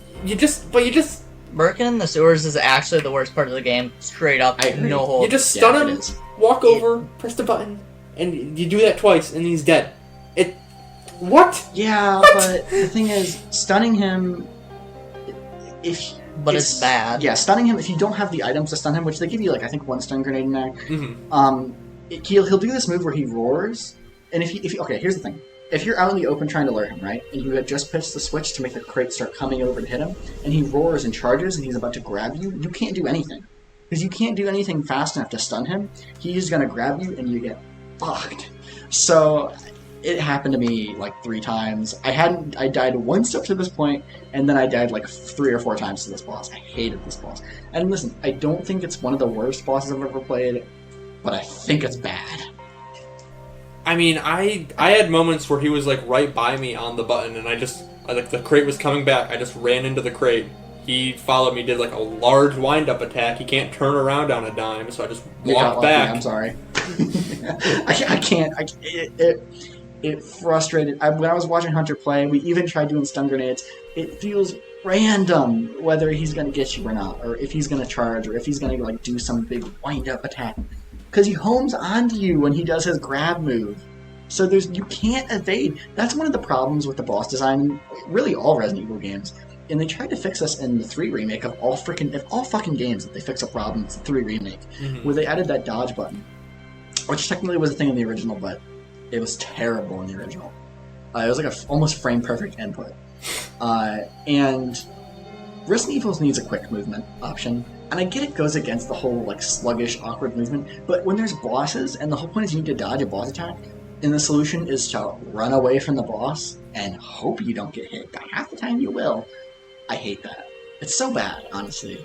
I don't like the boss design in any Resident Evil games. I think the bosses have always been the worst part of these games, and this is no exception. But this fucking boss is the worst. It's just the worst. It sucks. I hate it. How can they fix that, though? Add a dodge button like an RE3 Remake. People actually kind of like the bosses in RE3 Remake, I think. Honestly. I think.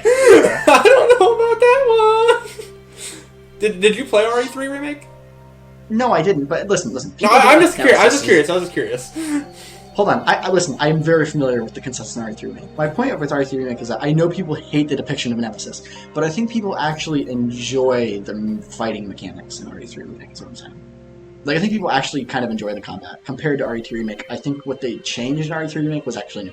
I think that's the case.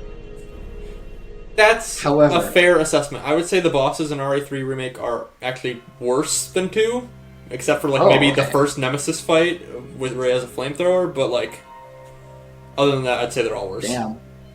Damn, okay, well, it can't be worse than Birkin 2. Birkin 2 is straight. There's a fight in RE3 Remake where you get, like, trip mine ammo only for that fight, and you have to use it to kill the boss, and if you run out of trip mine ammo, then he has, like, a ton of durability, and you just gotta whittle him down, slowly but surely. See, I hear so much shit about RE3 Remake that says worst remake of all time. I bet I would love that game. It sounds so up my alley, dude. And it's just because I'm not familiar with the original enough. I mean, I am very familiar, but I don't love it, personally. So I won't be offended if they cut stuff. That's if they fair. remade one of my favorite games, I would be offended. But I don't have any personal connection to RE3, so... But, yeah. Any other thoughts on Birkin 2, the worst thing ever? I think... So this kind of goes back to Birkin 1 as well. I think instead of having ammo in all the arenas, add, like, a default attack option. Just so, like... I don't know how you would even balance it in a resource management game where you need a certain amount of ammo. They did back in the day. It worked fine in RE4 the way they did it, honestly. I don't know if I agree with the breakable knife. But well, okay, the breakable knife makes sense when it's a defense item. This whole, like, the knife isn't for attacking, it's for defending thing, that wasn't a thing until RE1 Remake. Like, that wasn't a thing in the original Resident Evil 2, to my knowledge. So... the knife was just, like, purely an attack item, I think, you know? So I don't... Yeah, it seems kind of like you can't have your cake and eat it, too, with the knife being defense, but also being a permanent attack, you know? Yeah. I don't know. Yeah, it's a tough one to solve. But it sounds like they solved it in RE4. Like, what did they do there? That's just because... Well, in RE4, it's breakable knife, but you can keep fixing it, and it's really hard to break unless you rely on it constantly. So, I mean, actually, maybe they should have done that. Maybe they should have done that. I don't know. I don't think Leon should be able to fix his knife. My man does not have a metalworking degree of some sort. Well, he doesn't fix it. The merchant does. But there's no merchant. There's no characters in RE2, so therein lies the problem. Maybe they could have had some convenient knife forging machine in the STARS office or something that cost, like, 1 green and 1 red herb or something. I don't know. Why would there be an herb-powered knife machine? You don't have one of those? You know, there's already unbreakable knives in the game. Yeah. Like, there's infinite knives in the game, yeah. Like, why not have every character have, like, a secret optional unbreakable knife they can get access to if you, like... find an area in the RPD where you need to sacrifice, like, a large gunpowder for it or something. I mean, yeah, I guess trading ammo for a permanent knife could be an interesting idea. I just feel like everybody but ammo would do to it. an extent, like, if you're out for a while, that just makes it so you can't shoot stuff, and if you can't shoot stuff, you don't shoot stuff. So you'll recover later. That's not that big of a setback for that big of a game. It really is. So, therefore, you have a bad idea. Okay. Well, they did it back in the day. That's what my point is, that it was still... Resource management in the original Resident Evil classics on PS1 were still great. And they had an infinite knife, so it's possible. I mean, that's really what it comes down to. Also, fun fact, the knife's damage in this game depends on your FPS. Really? It is... I think it is, like, way more damage on 30 FPS. Like, huge difference. I'm pretty sure it's a thing. Just a cool little thing. It's a great PC port. Capcom makes great PC ports, so I don't... That's just, like, the one quirk with RE2 on PC. Yep.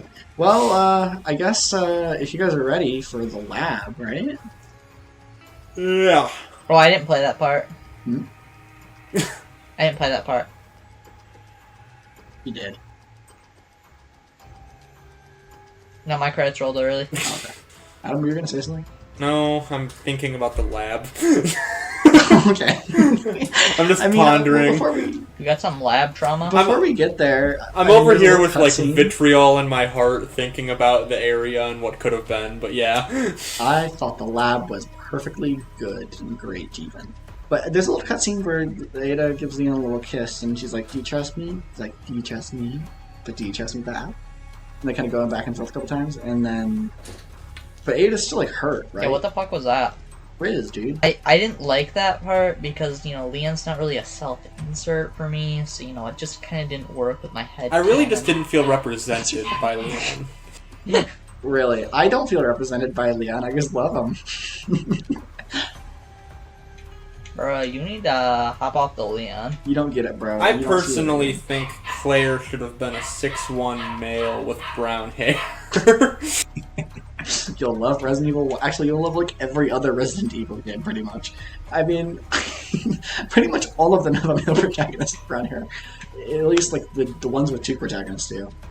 But anyways, I don't know. I like the cutscenes. I like the story. I don't. Is a lot less Sorry, I just sneezed. What's the, oh, he sneezed. Okay, cool. I also screamed, "I don't." I don't like the story. Okay. I think it's much better in Claire's route, though. I don't think Leon has it as well. Yo, can we talk about my man's story yet? No! So the lab. The lab is basically like... It's like the RPD, but if you stretched it out and it was much smaller to begin with, is how I would describe it.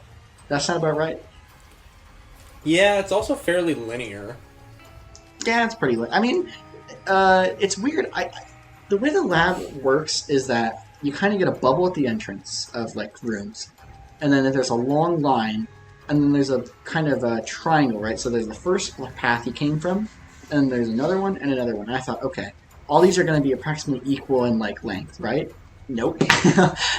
So you do the first one, and it takes you, like, 3 minutes, and then pretty much the entire rest of the time you're in the lab, you're in, like, one of 3 rooms at the end there. Mm-hmm. And the objective basically is there's a room full of these plant monsters that keep coming back, no matter how many times you kill them or whatever. And there's an ID chip, or like a security chip. It's like a Metal Gear Solid game, where you keep getting higher levels of ID card to get through doors. I did like the plant area, aesthetically. Reminded me sort of Metroid Prime. I love all the aesthetics. Yes, yeah, it's very Metroid Prime. And I love how high-tech and over-the-top the main over-the-air hall is. It's so unrealistic and insane that I love it. Like, it implies that Umbrella must be, like, the most powerful entity ever. Feels to build that. This is gonna... We just said it feels Metroid Prime. This feels very Resident Evil-y, which I know. I mean, this is like the most like classic Resident Evil area ever. Like, because the end of every Resident Evil game tends to be the worst part. And I think what makes me like the lab more than maybe you guys is that the lab is such a good final area comparatively to the rest of the game. When you think of like, okay, RE4, the island is like 5 times worse than every other part of the game. RE2 Remake, a hell of a lot better than the sewers the lab is. Like, you know, it kind of ends on like a not low note. It's nice to have in a Resident Evil game that doesn't end on a low note. Yeah, but it's also a hell of a lot worse than the RPD.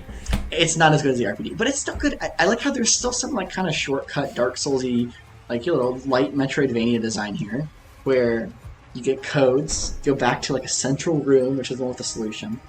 I mean, our main goal here is to make a solution that'll kill these plant monsters, right?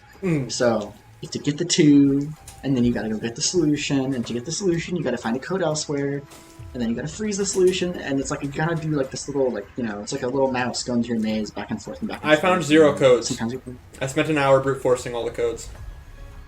Are you serious? Yes. There's like a lot of combinations. Yeah. I know. What is wrong with you? Do you know how easy it was? Okay, well, hold on. I wanted to prove to myself I could do it. The first code is literally written. walk out the door. Where you I know it's on the ladder right outside. I figured that out right eventually. Like, is he blind? I never went out there before I started trying codes. What's wrong with you? What if this game was like half of other games ever made, and it just wouldn't allow the correct code until you found it? I would have found out when I did all the combinations. You would have found that out.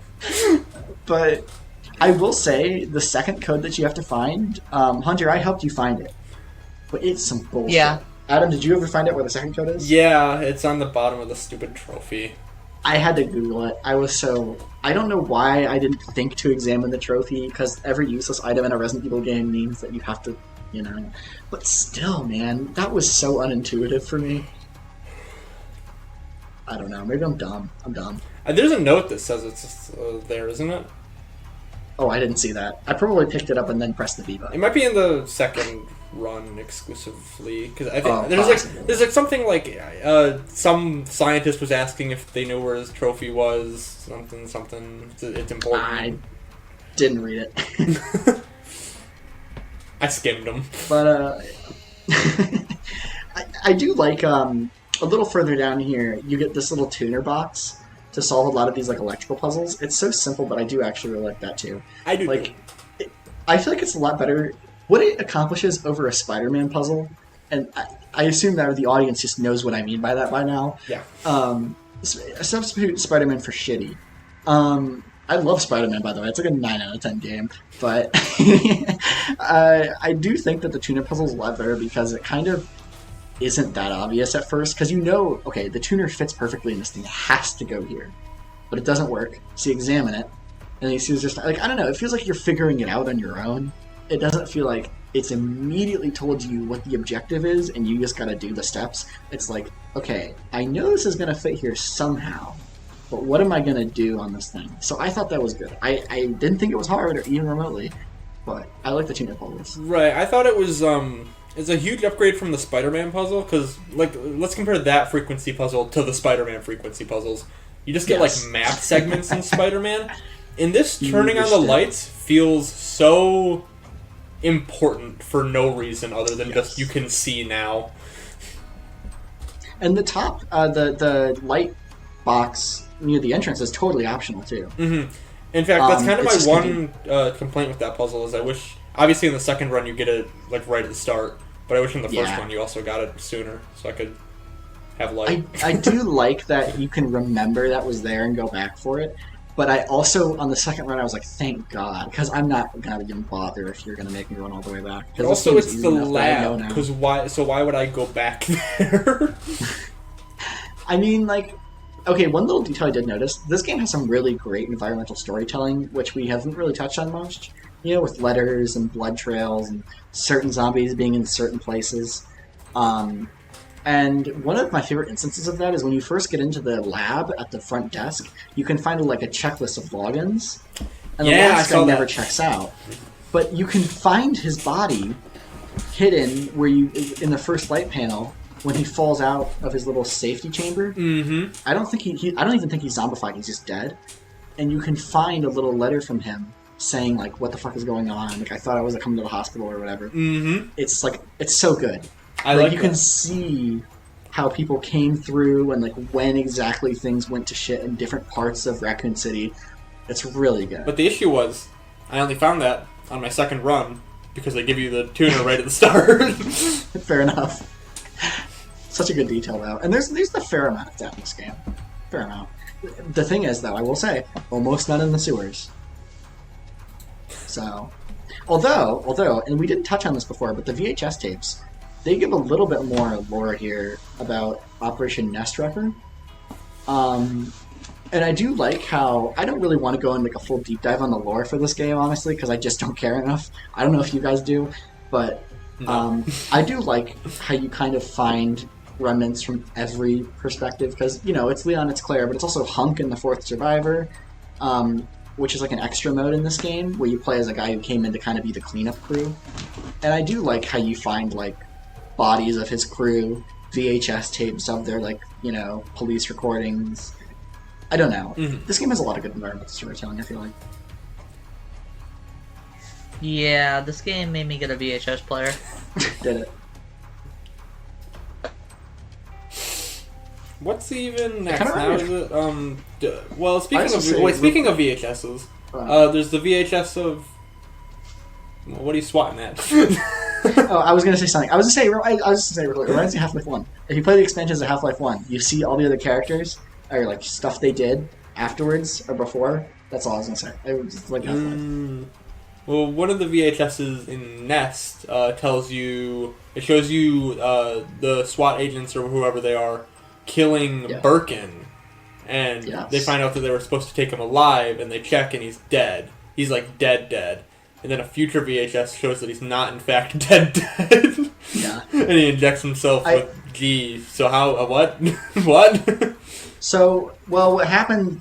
I know a little bit. So basically, Hunk is like the GOAT, right? He's like the super soldier. Mm-hmm. And he was sent in with his group, and he's famous for always being the last one alive, right? They send him on missions, and he's always the last one to live. Some people think Hunk stands for Human Unit Never Killed, which is really corny if true, but it's never been confirmed, so thank God. At least I don't think it has been. And so one of the videos you see is that somebody thinks they killed Birkin, and Hunk takes responsibility for it because he cares about his guys. And then I think later you find out, because Birkin got the G, I don't think they might not have known that Birkin got the G. Because I think and then one of the things the tapes show as well is how the G virus spreads.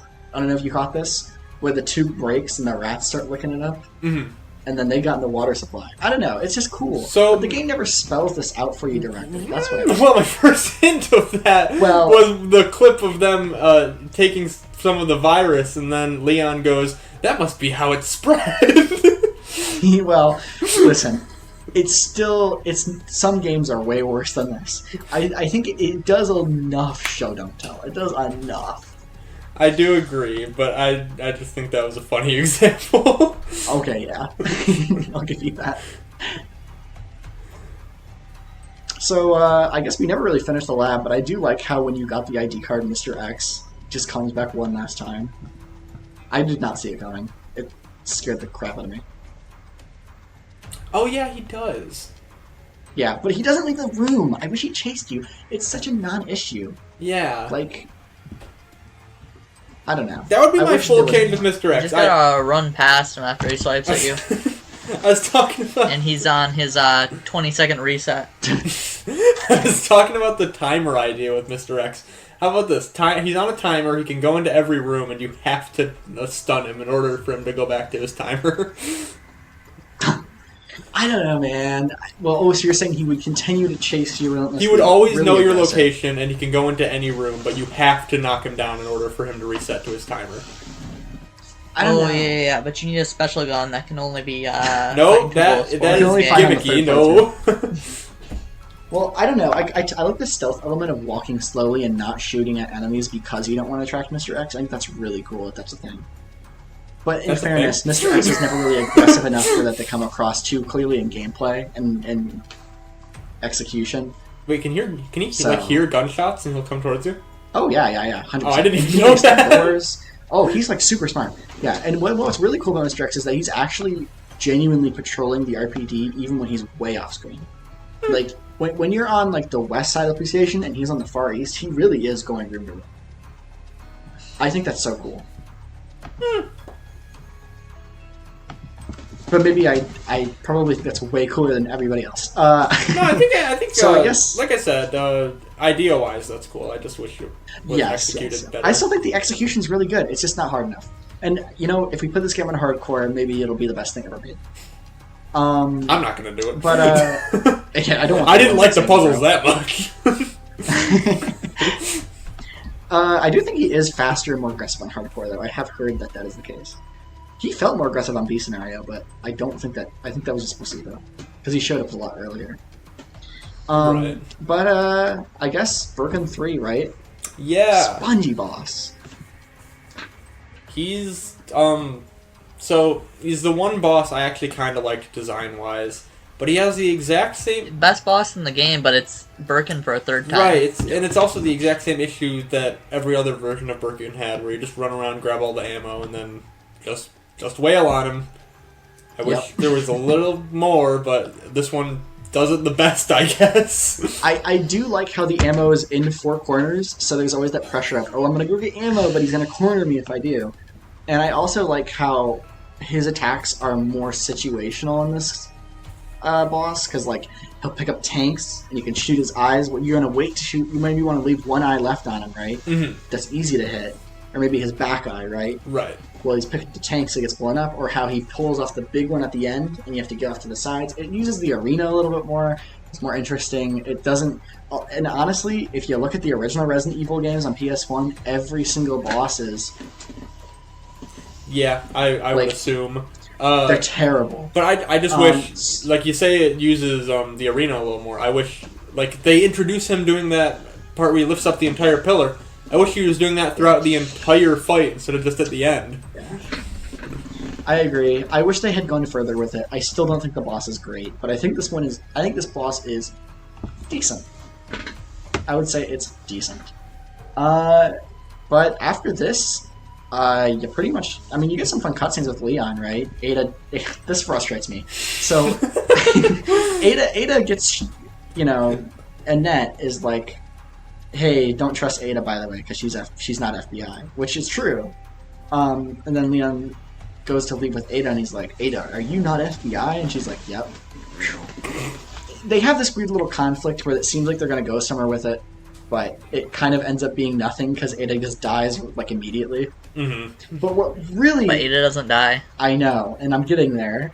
What really frustrates me is that they do a fake-out death with Ada, and I'm okay with fake-out deaths. I would not mind if Ada fake died here and appeared at the end of the game. What upsets me is that we've had, like, 15 Resident Evil games, and we still don't know how she lived. There's been inconsistent answers. We've been told that, like, there was, like, some grappling gun that she had or something. We've been... Some people say it's not canon, because in the original Resident Evil 2, Claire B, Leon A was primarily the canon route, in which case Ada actually never fell in that version. But, I don't know, man. It just pisses me off. It pisses me off. All of the stuff in this section that pissed me off is all logistical stuff. Like, how did Ada survive? Ada hacks the wristband, I assume it's like 4 or 5 monitor now? It is 1998. Like, I know it's a little bit sci-fi, but it's not that sci-fi. But she couldn't hack the wristband monitors before. She needed the wristband, and now she can hack it. Wait, how did Ada get in here? Because Ada gave the wristband to Leon. Was she just sitting there hacking away at the door the whole time? Well, I guess Leon left the door open. But even still. But she still had to hack the one for the elevator. She still had to hack it. Right. Maybe the elevator was smarter than every other wristband reader or something. I got nothing. Then she does it in like half a second too. But anyways, yeah. After this, any other thoughts on the Ada shit? I mean, I didn't love this part, honestly. No. Well, escape sequence. It's good. I like it. It's very simple, but I like it. It's easy. Yeah. No phrase has been tainted more for me than I got nothing. I've got nothing. That's such an in-joke that... Never mind. That is such it's just a statement. It is an ultra It's just a joke. statement. No, but you're referencing an inside joke. No one needs to get it. Okay. Leave it in. It's just a statement. It's just a statement. Okay, well... I do like that Mr. X shows up one more time in our chase here. I didn't find him intimidating at all at this point, though, because honestly, when you get to the escape sequence of any video game that has one, it's so painfully easy. Yeah. Yeah. I got an achievement for finishing it above, like, 6 minutes or something. Yeah, me too. Which apparently is, like, a pretty rare achievement. At least on Really? PlayStation it was, which is like, who's struggling with this? Yeah, let me check Steam. Keep going. Well, to be fair, I think that time also included killing the boss. Yeah. So I think a lot of people might wait for the rocket launcher, which I guess we'll just get to that. The final boss in Leon's playthrough is Mr. X, but half burned. It's kind of a frustrating boss, honestly. I don't like this boss very much. It was awful. I don't think it's the worst, but I don't like it very much. Oh, it's definitely it has a lot of worse. that Birkin. It has that Birkin 2 problem of the grab shit that insta-kills, and you can't reliably dodge it. Unless you have stuns, which you might not. I mean, I just didn't like this boss. I didn't die to it. I didn't struggle with it. never dodged it without a stun, and I died like 3 times to that specifically. Yeah, so here's the thing. I thought this boss was actually okay when I played it, but when I watched Hunter play it, I realized how much bullshit I lucked out on not having to deal with. Because I had a lot of ammo at this point, so I just kind of gunned this guy down and then shot him with a rocket launcher, and it was over super quick. Hunter was super limited on ammo, so... I mean, you can tell him. You were struggling. Bosses in this game were hard for me. I know that. But I don't know. It's fine. I don't like that Ada throws the rocket launcher, because it's stupid that she... Wait, Ada threw the rocket launcher? I just thought the rocket launcher, like, fell out of the sky. Well, it's better than that. Like, all of a sudden, there was just a rocket launcher with no explanation. According to Steam, 29% of players have the Beat Super Tyrant in 5 minutes. It was like 15 on PlayStation or something ridiculous. Damn! Yeah, like, and I think, to be fair, like, only like 30% beat Leon's or something like that. But even still, it's like, how are you guys? I don't know, man. Well, like, I think it's like a ludicrously low percent beat both in A and B scenario. It's like almost none. But this game sold well. That's why, and it's kind of hardcore, meaning it's not hard, but it's outdated. People don't have the tolerance for inventory management anymore. But yeah, I don't know, man. I think, and then the ending here. It's so convenient. It's so convenient. I hate it. They're on the train I don't too! like it. Oh my god. On the train too! Resident Evil 2 Ugh. sold 14.2 million copies, by the way. The remake? Yeah. Wow. I mean, I knew it was really good. I mean, I think the game deserves it. But even still, I don't like this ending. The ending is not very good. At least Leon A ending. It's not good. I guess it's not meant to be, though. It's meant to be a cliffhanger, but it's that he gets on the train and Claire and Sherry are already there. And he doesn't even know who Sherry is. So if you only played Leon A, you're going to think, what did I just see there at the end? What was that? Like, I don't know. Didn't like She grew a child. She grew a child. Like a homunculus. And then there's not even, like, credits music. Which is like a staple. There's not even like upbeat credits music. It's just like, like the droning orchestral bullshit. So the first time I got that ending, I was like, that was lame. But I don't know. Yeah, any thoughts on the ending? For the ending, I wrote that was the most 6 out of 10 BS I've ever seen. Bruh, hater. The ending was 6 out of 10, actually. I agree with that. That final boss to ending combination was super weak. And I don't think Resident Evil 4 has a phenomenal ending either, but it's miles better than that. But yeah, I don't know. What were your final times? I'm curious. So my first run was 6 hours and 30 minutes.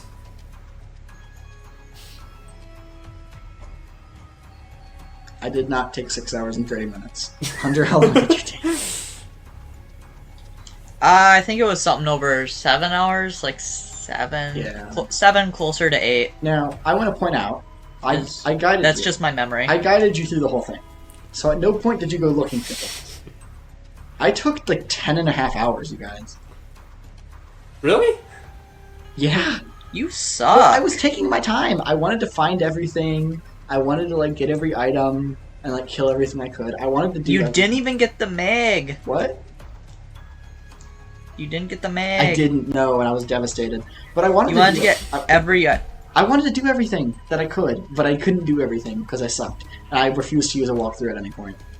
Wait, okay, I know we're gonna get to second run after the bonus game, but what was your second run time? I want to save that. Okay. It's a lot better, though. It's a lot 0 better. hours, It's a lot 0 better. minutes. I was just curious. Actually, apparently I forgot to put in my notes. No! But I do have it approximately memorized. Okay. Okay. Well, unless you have any other thoughts. Oh, also, I saved like 50 times in my first playthrough. I saved less times than I had 39 saves. Damn, you guys. I think I Damn. had 40-some. Well, at least I think I only died like 4 times. So, I've got that going for me. I think me too. I didn't count deaths. yeah. I didn't. I mean, it's kind of weird that it doesn't tell you. I think it tells you in most RE games. But anyways, also this game, by the way, lowers your rank depending on how many times you save, like, severely. Oh. So that explains why I got a B rank. yeah. But unless there's anything else to say about Leon A, I guess we're ready for a bonus game. It's an interesting way that the game works. It is, yeah. Just don't save a lot. Like, that's more important than not dying, is not That's saving. what I no did in my punishment for death, second run. I don't think there's any punishment for death in terms of ring. I don't think so. Other than wasted time, of course. And also the risk of course, having to go back to when you last saved. Right. So, I guess, it wasn't my bonus game, so... Yeah, what was the bonus game again? Superhot. It was Superhot. I liked it. It was good. Oh, guys, I forgot we had a bonus game this month. Drew, you picked it, bro. I didn't like it as much as VR. I didn't either. It was really good, though. I still really liked it. It was good. What platforms did you guys play on? Did you play on PC? PC. How did you play on PC? Superhot? Yeah. I played on Switch. No, you didn't. You played on PC. I played on Switch. It's on Switch. I played a little bit on PC, though, because I wanted to see how much better it controlled, which it was fine both. It's a game where the reaction literally does not matter at all. Right. So it's perfectly fine on console. Well, the first impression I had of this game is I've played VR. I really like the VR game, and I kind of thought I knew they were different games level design wise, but I thought like everything else was going to be the same, like the story, and that's not really the case. One thing I like about Superhot on PC, the original, is that it more clearly is telling a story than the VR game. Yeah. It actually has story beats, whereas VR, from what I remember, has this like abstract sticky notes, and then it ends. It has shock moments, which were freaking removed post-release, by the way. They took out like half of the freaking story moments from the VR game, like a couple years ago, if you weren't aware. That's pretty funny. Yeah, because they thought that the self-harm stuff was like offensive, but it's still in the original, so whatever. And they weren't even like apologetic. They were like, we should have never had it in. I think that's ridiculous, personally. It's like core to the game. The whole point of the game is that you get controlled into, not caring about your body, and it's about uploading your mind, right? I thought it was great. Same. The story. I love the story. I love the story in Superhot. I think it's probably my favorite part of the game, actually. That is not. I like the gameplay way more than the story. I like the gameplay, too. I think the gameplay didn't affect me and Wes as much because VR is just so much better. So much better.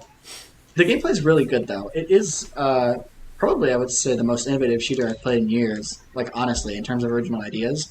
But I do think that... I wouldn't really agree with that. Like, Yes, think you do. Resident Evil 2 was actually way more innovative. No, you agree. You agree that it's the most innovative. No, Resident Evil 2 is way more of an innovative shooter. No, you agree it's the most innovative shooter you've played.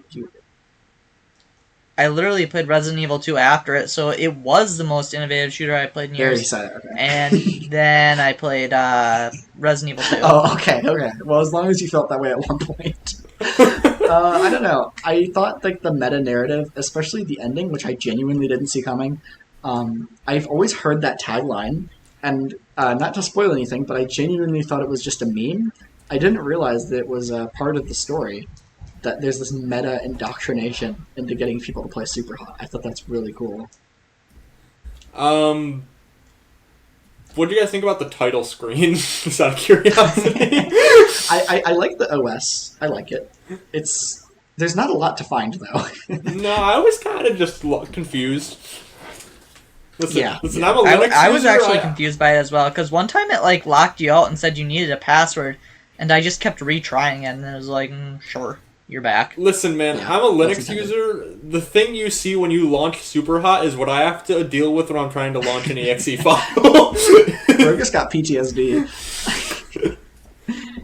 I don't know. I like the meta computer stuff. I wish they had it in the VR game, but I don't care that much for what you can... I mean, you can find some mini games and some little tech demos hidden,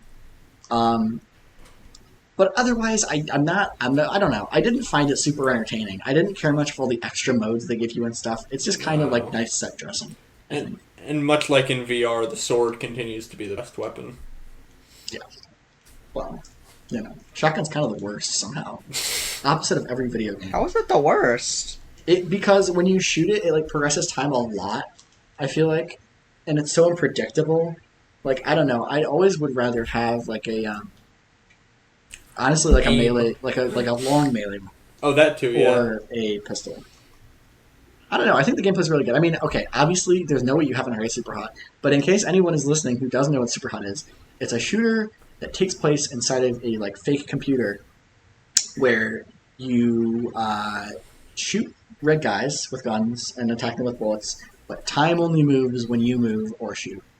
So you can take your time and plan out, and you kind of feel like John Wick, because once you beat a level, you show a little replay of what you did if it happened in real time, and it wants you to make you feel like, you could pull off the craziest stuff ever in an FPS if you could just freeze and think about it, Mm-hmm. So it's a really cool concept, and it is a game jam game as well, by the way. Yeah, that's really and a Kickstarter game. And fun fact, I think one of the reasons the VR games resonated with us so much more compared to the actual Superhot, at least in terms of gameplay, is that they were actually developed at the same time, and I didn't realize that. I always thought VR was an afterthought, but it's not. The game was designed for VR. So. Yeah, as far as the real-time stuff after you beat a level, I have two little things with that I didn't like. One is me being dumb, the other is me just not liking something. So the first one, I didn't realize that that's what that was until like halfway through the game. It just didn't occur to me. I just thought it was showing like my gameplay again or something. I don't know. The other thing is like a demo. My movements look a lot more janky when they're in real time. Yes, I was hoping you would say that. It looks so floaty and weird. It doesn't look good, but it looks like what I would think it would look like in real time. I would love like a Superhot mod for like a really excellent like shooter, like a Doom Eternal Superhot mod, but like it was like 10 times the end. Imagine if they did that in VR. Where, like, after you complete a level, you can see yourself moving. Oh, yeah, they should do that. That'd be way better. Yeah. It's probably a motion sickness thing, honestly. Oh, yeah, it would probably be basically impossible. But what I'm thinking is, like, do a third-person camera of your, like, out-of-body experience where you can see. Yeah. I like it. Good. Superhot Mind Control VR. Do that. See, I told you, we are the forefront experts on game development. We are. I know more than these guys. Mm-hmm. So, I mean, sometimes, I just do honestly feel like it. Sometimes it really does feel like if they just... shit. I personally would have just coded Mr. X to be better. I would never have designed a boss like Burger do. I promise you that. But, I don't know, man. Superhot, I like quite a bit, but I really like the ending, honestly. I think the ending was my favorite part. My favorite part was the ending was hard. My favorite part was... Oh, yeah, the last level was kind of hard. Oh, yeah, the last mission was... The game's pretty easy, but the ending is kind of tough. My favorite part of the game was the sword-only challenge that I did afterwards. That was really fun. Oh, I saw that, but I didn't play any of those. Honestly, because I don't care much for the gameplay, I thought it was great gameplay, but I just like have had enough of Superhot in my lifetime, because I've played too much of the VR game. I've had enough. I can't be impressed by Superhot gameplay on a flat screen TV anymore. It's just not possible. Yeah, Sword Only just wasn't what I was expecting, and it surprised me in a really good way, because I was expecting like every enemy would have a sword, and you're gonna be like swapping around quickly. Oh. And what it is you get a sword, and everyone else just has normal weapons, but you can't pick up any other weapons. You can only get the one sword that you start with. Yeah. It's awesome. Is it true? Can you cut bullets in the normal game? Yes, I got an achievement for it. Yes, you can. Let's go, dude. I tried to do it once or twice, and I was too lazy. Too terrified to try. I got the achievement for doing it the one time, but I tried it at least 30 times. Yeah, exactly. It's easy in the VR game. Yeah. You can just bunt them really in the VR game and just hold your sword up and it goes through it. If they just married like meta computer narrative of the original Superhot with the VR game, I think that would be so much better. Yeah. Honestly. I mean, again, I can't stress enough. I do like the more psychedelic stuff they do in this game too, with like flash. Oh my gosh, I love the glow of the computer screen. You know that? Like when you see the white text on the black screen or white squares, and they have that like glow like an old monitor. It's such a cool effect. I love that effect. It looks so cool. Did you guys find any secrets? I did a little bit in the text, like the computer, but I didn't find anything in levels. I was going through a level, and it said I found a secret, and I'm allowed to ask a question. I didn't write down what any of that was, but that's weird. That's what I found. I don't have any recollection of this. I might have seen something, but I don't remember. Hang on, let me double check this. I don't remember finding a secret.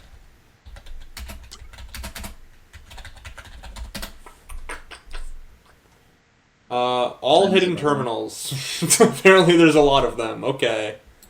And it just tells you, like, stuff is a simulation, don't do this. Makes sense. You can control time, question mark. That's one of the terminals. You can control time, question mark. I don't know, man. I don't... Yeah, but the thing is, you really can't control time. No, you really can't. You're kind of constrained. It's still moving. The one I got was in Corridor, I believe. I don't remember any of these levels. Is it the one with like you're just walking down a straight line and you got to turn around and there's guys behind you? Yes, I think so. Okay. I did like how there's like cool symbolism there. I'm pretty sure some of the statues they had were like dogs. Right after they were talking about how you're a dog or a monkey or something. There's a part where you can if you hug the left wall, you'll clip through the wall, and I was just doing that anyways on accident. Weird. I didn't think it'd be that kind of secret. I kind of dig it though. I love obscure, like really cryptic secrets in games. I don't like it in Hotline Miami 1 though. Fuck that game. Hotline Miami 1 is awesome! The secrets in Hotline Miami 1 are terrible. The game is decent, but the secrets are so bad. Don't even. I will even. It's actually the most innovative shooter I played. Okay, it kind of is though. I played a lot of innovative shooters. You guys should hear. It's true. Like Modern Warfare 1, very innovative. When I played that game, I thought I've never seen something like this before. I mean, Loki. I don't know, man. I hadn't played a shooter like that before. I mean, I guess, is there anything else to say about the gameplay of Superhot? No. Nope. Hunter, anything? It was a fun game. It was a very short game. Yeah, very short. It's like 2 hours, right? The story didn't really have a big impact on me. I wouldn't... But, when you shot yourself, I really feel like they just shouldn't have that type of stuff in video games. They should remove that. You see, when you shot yourself, that's what I wanted out of Claire in Resident Evil 2. I really felt represented. Bro, why are you such a hater? Dude, I didn't like Claire either, but... I liked Claire more than Leon, but that's just because you were fawning for Ada the whole time. I heard you. But I like the ending where they tell you to tell people to play Superhot. That was really smart. And also, there's like a whole... You're not supposed to spoil that. Cool. But I like the meta narrative. They have like a whole website about posting shit about Superhot and spreading Superhot, and you genuinely can get like discounts on like the other Superhot games for like involving yourself, and like literally it's like you become like a Superhot Jehovah's Witness. It's awesome. Like it's such a cool idea.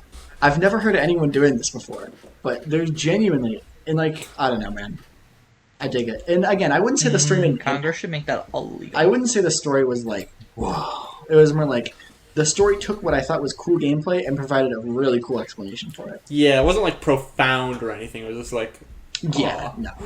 I like this. I like this You don't thing. think the story was profound? No. Also, the credits music is just insanely good.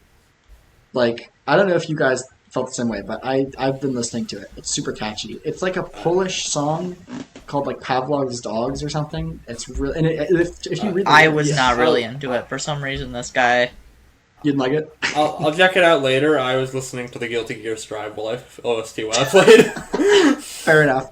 The soundtracks, like the soundtrack to this game, I don't give a shit about, but that song's great, and the lyrics are really great too because they're exactly like. If you look up the lyrics to the song in English, it's like you'd think it was written for this game, but apparently it's a classic. I don't know. It was really cool. I like the use of that song. and I like the story, and I think the gameplay's pretty good, and I like this game. You think we're ready for ratings? Ratings? Sure. I mean, there's honestly not that much to say here. Yeah. It was good. Well, what's your rating? What's my rating? Yeah, I wanted to know. 8.5 out of 10. Reasonable. I'd give it an 8 out of 10. See, I wrote 7.5, and I felt that it might have been a little critical. But it just felt kind of basic. But the thing is, the more I think about how much that was influenced by me liking the VR game more and being exposed to this idea by the same people, mind you, they still came up with the idea. It's still the most innovative shooter I've played in years. So honestly, I think I'd give it about an 8 out of 10 as well. Or yeah, you're right. I'd give it a 10 because it is the most innovative shooter I've played in years, and you should all play it. I mean, yeah, it's a 10, honestly.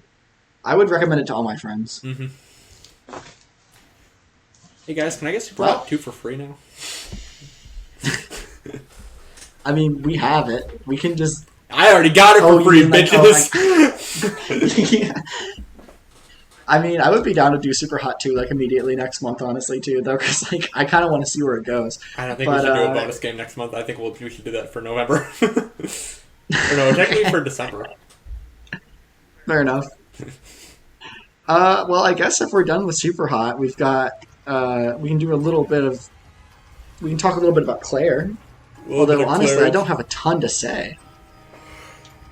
Me neither. I gotta be honest. The only real note I have for Claire is all capitals. The Claire story has fucking MJ missions. Ugh.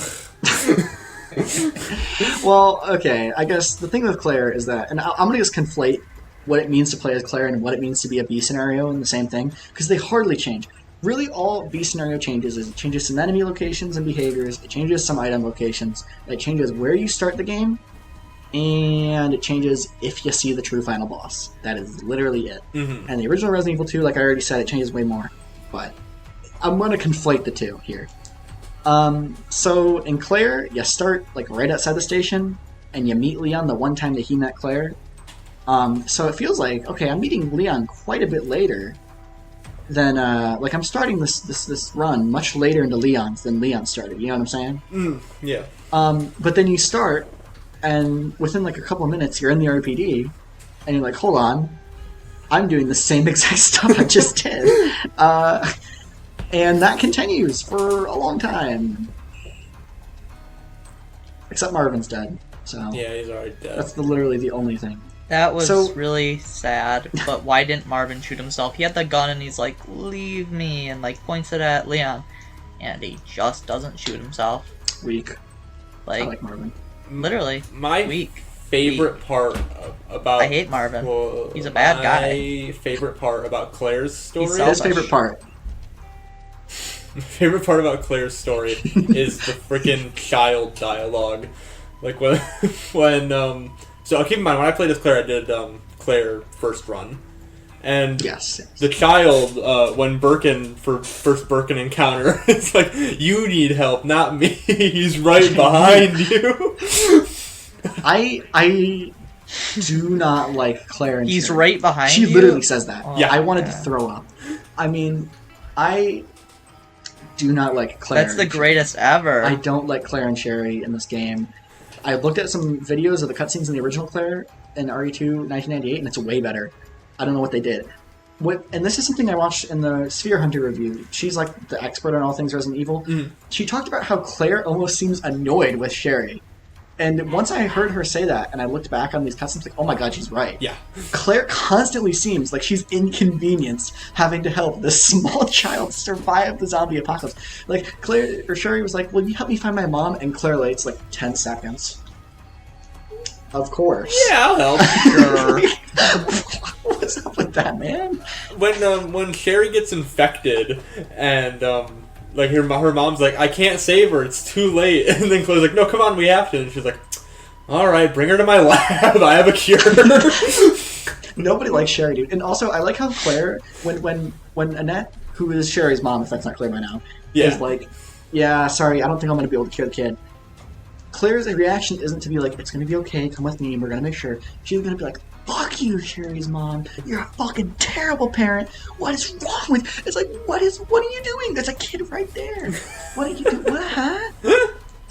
Honestly, Claire seems like a terrible parent. I mean, and I get that she's like a college kid and like she's surviving and she's not experienced. She's just here for Chris. But oh my god, she's a dick to Sherry. Oh yeah, it was weird. I don't know. I'm waiting for Chris to come back. He's like in every other game. I'm waiting for the 5th survivor. Chris is in like every other numbered Resident Evil, literally, without fail. Hunter canonically is just... Wait, what? Huh? What's a Hunter? Chris is a character? I thought Chris was freaking dead. No, he's in every other game, dude. He just left. He's out of here. I was gonna say Hunter canonically started a Claire playthrough and is just sitting in the RPD waiting for Chris to come back. I think Claire would do that. I don't know, man. So for my second run, I did it as Leon. Yeah. I don't know if you're supposed to get the shotgun or the Magnum. I didn't. I did the entire Leon stuff pistol only. Oh my god. Yeah, it was interesting. But my favorite part about Leon's second run is canonically he never meets Marvin, and that will never not be funny. Yeah. He doesn't, like, he just didn't get any kind of welcome. Like, he still thinks it's, like, his first day, and someone's gonna be somewhere.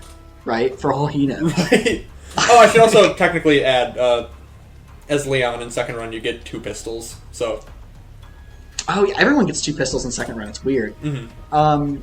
There's second run makes some weird changes, and I think the biggest change in second run, aside from the ending, is Mr. X will appear as soon as you go to the start of the room, or walk past it, or grab the battery. It's weird. So here's the thing: you might do that right away and get screwed.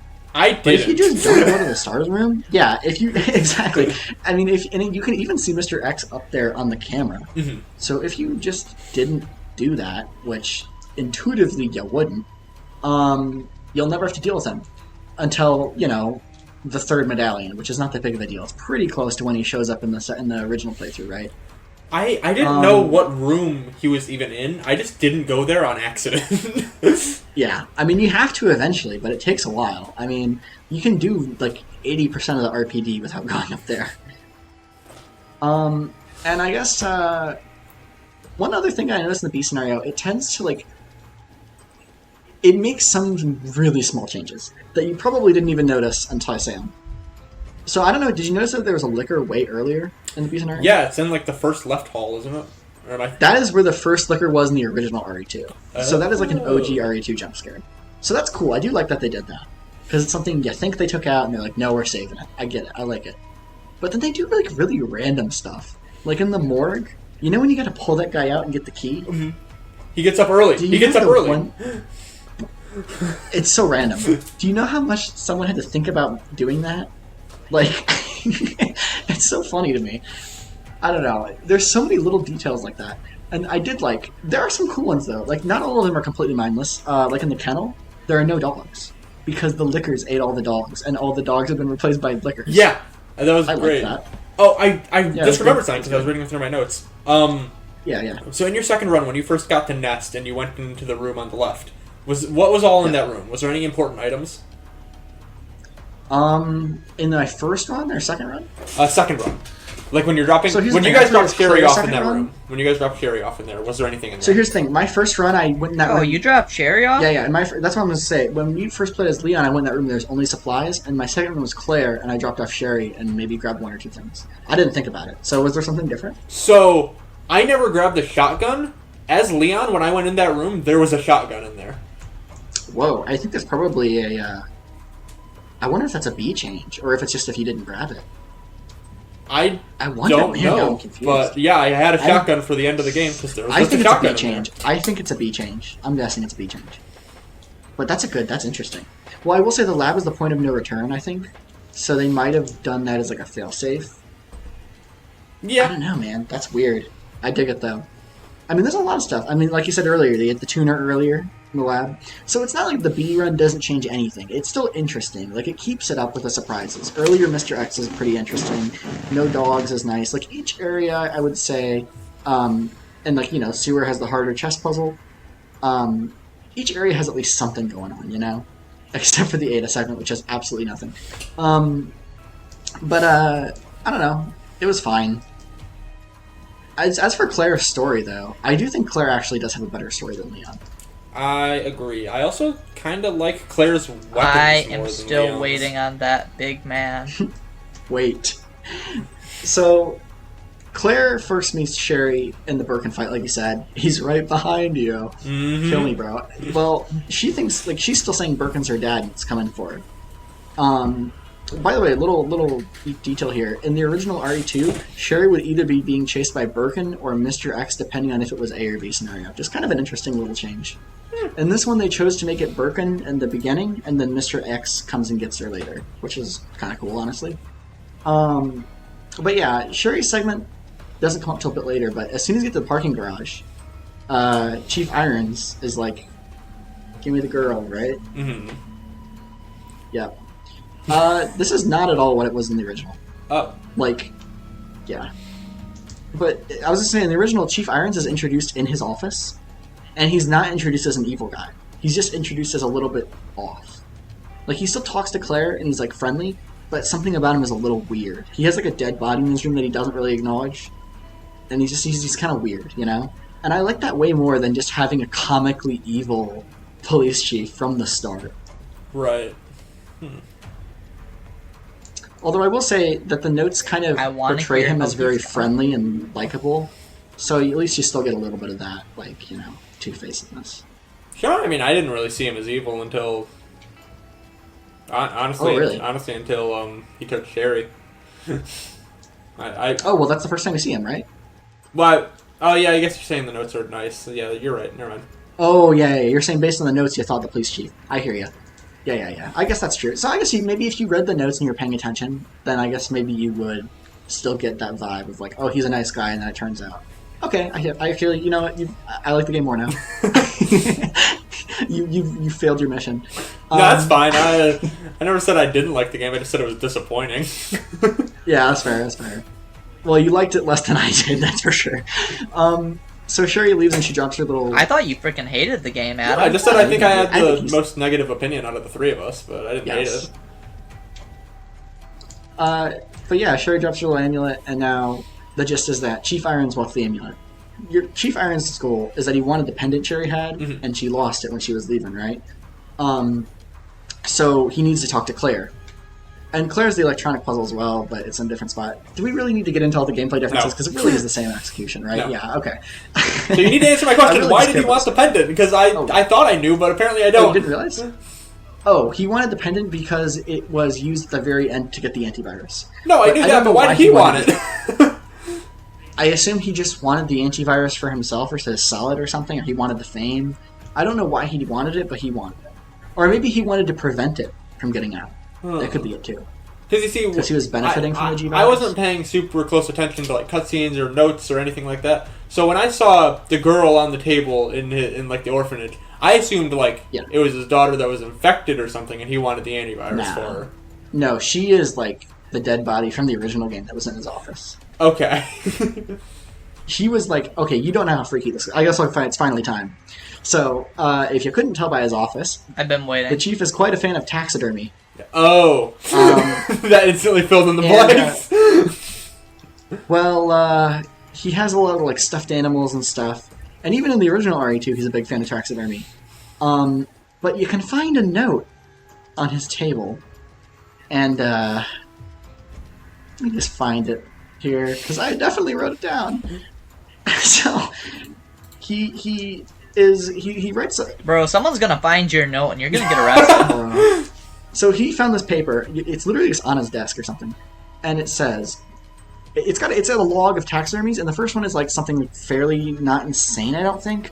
It's like, you know, the blood and the guts, and oh, I love taxidermy. And then number 2, quote, he was cutting open the stomach of a tiger, and he nearly came when he made the incision. That's what he wrote.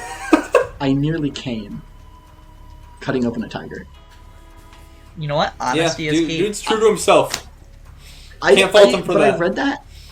I read that, and I was like, there's no way I just read that text in a Resident Evil game, because there's no way I just read that. So I googled it to make sure I like it, because it was CAME. I wasn't. Maybe I'm misinterpreting. Nope, no, he just meant it. But then to answer your question, did he kill anybody? The last entry is for a. Or what was it supposed to be? The last entry is for a 22-year-old pale-skinned pig, which is not a pig. It's the girl. So he definitely killed somebody. Yeah. But yeah, I read that, and I was just like, I just couldn't believe that I read that. It was insane. It was absolutely insane. I laughed so hard, though. But yeah, I mean, that's that. Up until this point, though, I mean, outside of the cutscenes, there's been almost no gameplay difference for Claire. Especially on an A run, right? Leon A, Claire A, gameplay up until this point is literally identical. Yeah. Bar for bar, exactly. Outside of her weapons. Yeah. And then I do like, though, I much prefer to Ada segment, the Sherry segment in the orphanage. And fun fact, totally new. In the original game, Sherry pretty much does what Ada does, but with no hacking tool, and Ada had no hacking tool in the original. So it was just like, basic Resident Evil gameplay with no puzzles. So it's way better. I mean, this is huge. And I think the orphanage, honestly, is one of my favorite parts of the game. I like the aesthetic, but I would have liked if there was a, like, more of a sense of a tragedy really happening there. Because you got, like, the journals from the kids, but... Yeah. That's not enough for me. I want a baby corpse. I get that. I mean, honestly, I think the only reason they didn't is because Resident Evil games are already really heavily censored in Japan. I can see them not wanting to go there. But yeah, I do kind of agree. I mean, I do think there's still good environmental storytelling there, though, because, I mean, you hear the story. I don't know if you read the journal about a kid who got adopted, and the kids were all bummed because he wouldn't write back, and then later he came off with, like, a burned-off face or something. Or, like, it's really sad when you see the letters from the kids that are written in, like, really shitty English. Yeah, I wrote one down. May I read my note verbatim? Please. So let me just find this shit. So, here's my note.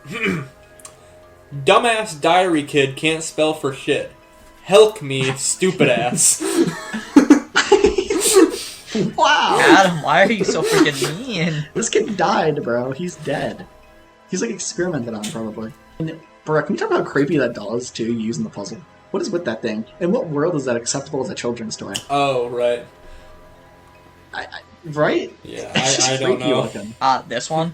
I mean, it still looks better than U2's, but still. I mean, I don't know. Hey, you can't be saying shit like that if you want to U2's. It's true. I'm not gonna get a sweaty guy with blue headphones. But, I don't know, man. I liked it. I liked the stealth gameplay, even if it was really easy. It was still intense. I dig it. It was good storytelling. And I like how, like, Ada is just frickin' here. She has nothing to do with Annette, nothing to do with Birkin. Sherry is very, like, ingrained in this plot more than Ada is. So her role in the story feels way better. And I also liked how Birkin gets irons in the end as well. I don't know. I just liked it all. It all tied together. It was a nice little bow. It felt like this was the more deliberately written story than Leon's. Yeah, I thought it was very funny that Birkin teleports into the orphanage, though. I thought it was hilarious. How did he get there, bro? He was in the basement. I actually died laughing. He came from the bottom entrance to the No, yeah, I know how he got there, but He Oh. But even still. I thought you were saying he seriously teleported. No, he just appeared. Yeah. I also wrote. It still has the worst story. I also wrote, okay, the MJ mission, funnily enough, was much better than the Spider-Man MJ missions. It's true. It's true. It is better than the MJ ones, and I really do. I can't stress enough how much I hate it. I really hate that Mr. X dies here. Not only because I like him as an input mechanism, because it ruins the story. Mm-hmm. It doesn't make any sense that Mr. X dies here. It just doesn't. It would be, really, really, really cool if you played Claire A and had never touched the game again. I mean, yes. I would love if they... Okay, so, tangent. I've been making little comparisons to the RE2 original throughout this. Do you want me to just run through and list off a bunch of changes, good and bad, and mostly bad? Run it. Because, okay, it now feels like a good time. It's either now or in the parking lot later. I played like 5 minutes of the original RE1 and I couldn't figure out the controls, so I know they're not fun. Yes. So, first of all, the original is tank controls. So, fixed camera angles and tank controls. But that's less design and more product design. I mean, sure, you can make tons of arguments like, oh, the limited camera angle is what makes the horror, and the tank controls make it so intense. And I'd agree, but RE2 replicates it in its own way. Because you can't see something behind you when you're facing forward, and you still got those kind of awkward controls where you can't aim, and, when you move, aiming is less accurate, you have to stand still and wait for the cursor to shrink. I think RE2 does enough to make up for all the benefits that those things brought, in my opinion. But there's some changes I don't like. Let's see. Okay, in the original, Leon and Claire interacted way more often. I already brought this up a little bit earlier, but they even had little radios. So, you would hear dialogue from Claire and Leon. And in the final version of the game, it feels so unearned at the end. That Leon and Claire are all buddy-buddy. Yeah. And all this jazz, and, action that they went through something together. They didn't. They interacted, 3 times. I mean, hey, they're gonna adopt Carrie. They act like that's even feasible, and they've literally maybe spoken 4 sentences to each other. It's crazy. They got rid of... I'm sorry, you don't know about love, I'm sorry. Maybe I don't. I only... Bro. I'm just saying, they got rid of, half the enemies in this game. Not half, but there's less enemy variety in the RE2 remake. And the enemy designs are less unique. The moss creatures were not humanoid in the original. They were, weird fucking plants. And they look cartoony and terrible, but I love them. And there were giant spiders in the sewer and stuff. Why did there no spiders? Was it a budget thing? Was it a realism thing? I don't know, man. Like I said before, the Chief Irons changes I don't think are very good, even if you did bring me around on them a little bit. There's no giant zapping spiders. system. And there was giant roaches. Oh, those were kind of in this one, too. Yeah. Well, the zapping system is one of the biggest losses. And it kind of ties back into why the second run in RE2 Remake kind of blows ass. I mean, the thing is, in the original RE2, when you did something in a first playthrough, it would actually, and oftentimes, be reflected in the second playthrough. So, for example, right, obviously everything with Marvin that's in the remake was there, but there were guns that if you grabbed a certain gun, wouldn't be there in the next run, right? So you had to be strategic. Am I going to need this for Leon, or am I going to need this more for Claire? Especially on repeat playthroughs when you know this is going to happen, right? The changes with Mr. X being the final boss and Birkin being the final boss were not dependent on Leon and Claire. It was whichever who went after, which makes sense, because then Mr. X doesn't die twice, right? Mr. X is killed by whoever goes second, because he's not even in the first playthrough. It makes complete sense, and honestly, I hate that they changed that, because it broke the story. It literally just broke the story. The remake of RE2 has a broken, dysfunctional, impossible story, and that is always in 5 places at once. Characters die 3 times. She just grinding. It's broken, man. It's broken. I just want to point out quickly, I looked up enemies in Resident Evil 2, and I like that there's zombies and then zombie Marvin. Yeah. Marvin's his own man. I don't know, man. Also, there's more references to RE1 in the original, and I understand why they changed that. It's because everyone who played Resident Evil 2 back in the day, a lot of them played Resident Evil 1. It was a PS1 launch title. But the RE1 remake came out in 2002. It was almost 20 years old at this point, right? So it made sense, right, that they didn't reference RE1 so much. Chris is just kind of this guy who Hunter thinks died. In the original game, he's given way more of a role. The game literally ends, the true ending of the original RE2 is Claire saying, it's time to go find Chris. And in this game, they're like, we should get a parrot. I mean, you could also do the Doom Eternal /64 thing where they just pack it in with the game. Retroactive. I mean, they should have, honestly. They should have. Yeah, and I don't like the credits music. The original credits music was badass guitar, and now it's moody. I still like the new credits music, but it's not as good as the OG. And then a lot of things are moved around, and I don't like how they're moved around. I talked about how part of the appeal of a remake is how things are a little bit different in ways you don't expect, and that's good. But I also feel like a lot of the things they moved to worse places. The thing with the gun shop, it's a nice breather in the middle of the game, but like we said before, it feels kind of forced. When it's at the very beginning of the game, and it's the first impression of a normal person, it's the first thing you see in Resident Evil 2, the original, is a normal human being, and they're immediately killed. In Resident Evil 2, it seems kind of unbelievable in the remake, I mean. I don't know, man. I don't like as much finding this one random guy who happens to be fine and alive. And we happen to walk in on him when he dies. I preferred it when it was like we see the beginning of the apocalypse, Right. more so. Which I know it wasn't the beginning, but I don't know, man. I just don't like a lot of the things they moved. I don't like a lot of the things they removed. I don't like a lot of the things they changed. I think everything they added was fantastic. That is ultimately my thought on the remake. But what about the true final boss? Yeah, I mean, can we talk about the last, how Claire gets an extra fight with Birkin? I actually think that's the best boss in the game. Yeah, it's good. Yeah. It's dynamic. Because I like how he gets up on the walls, and he's up on the train, and you got a new weapon to use for the first time in the fight, which that's always fun. Like, I don't like when they introduce whole new mechanics like a Sonic Frontiers final boss, but when we do like a, overpowered existing thing you already had, that's awesome. Everybody loves that. Yeah. And besides, it was more the cinematic final boss, which we have 2 of now, I guess.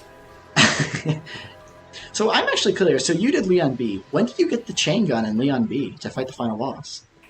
Well, that's the funny part, Cat. You don't. You don't?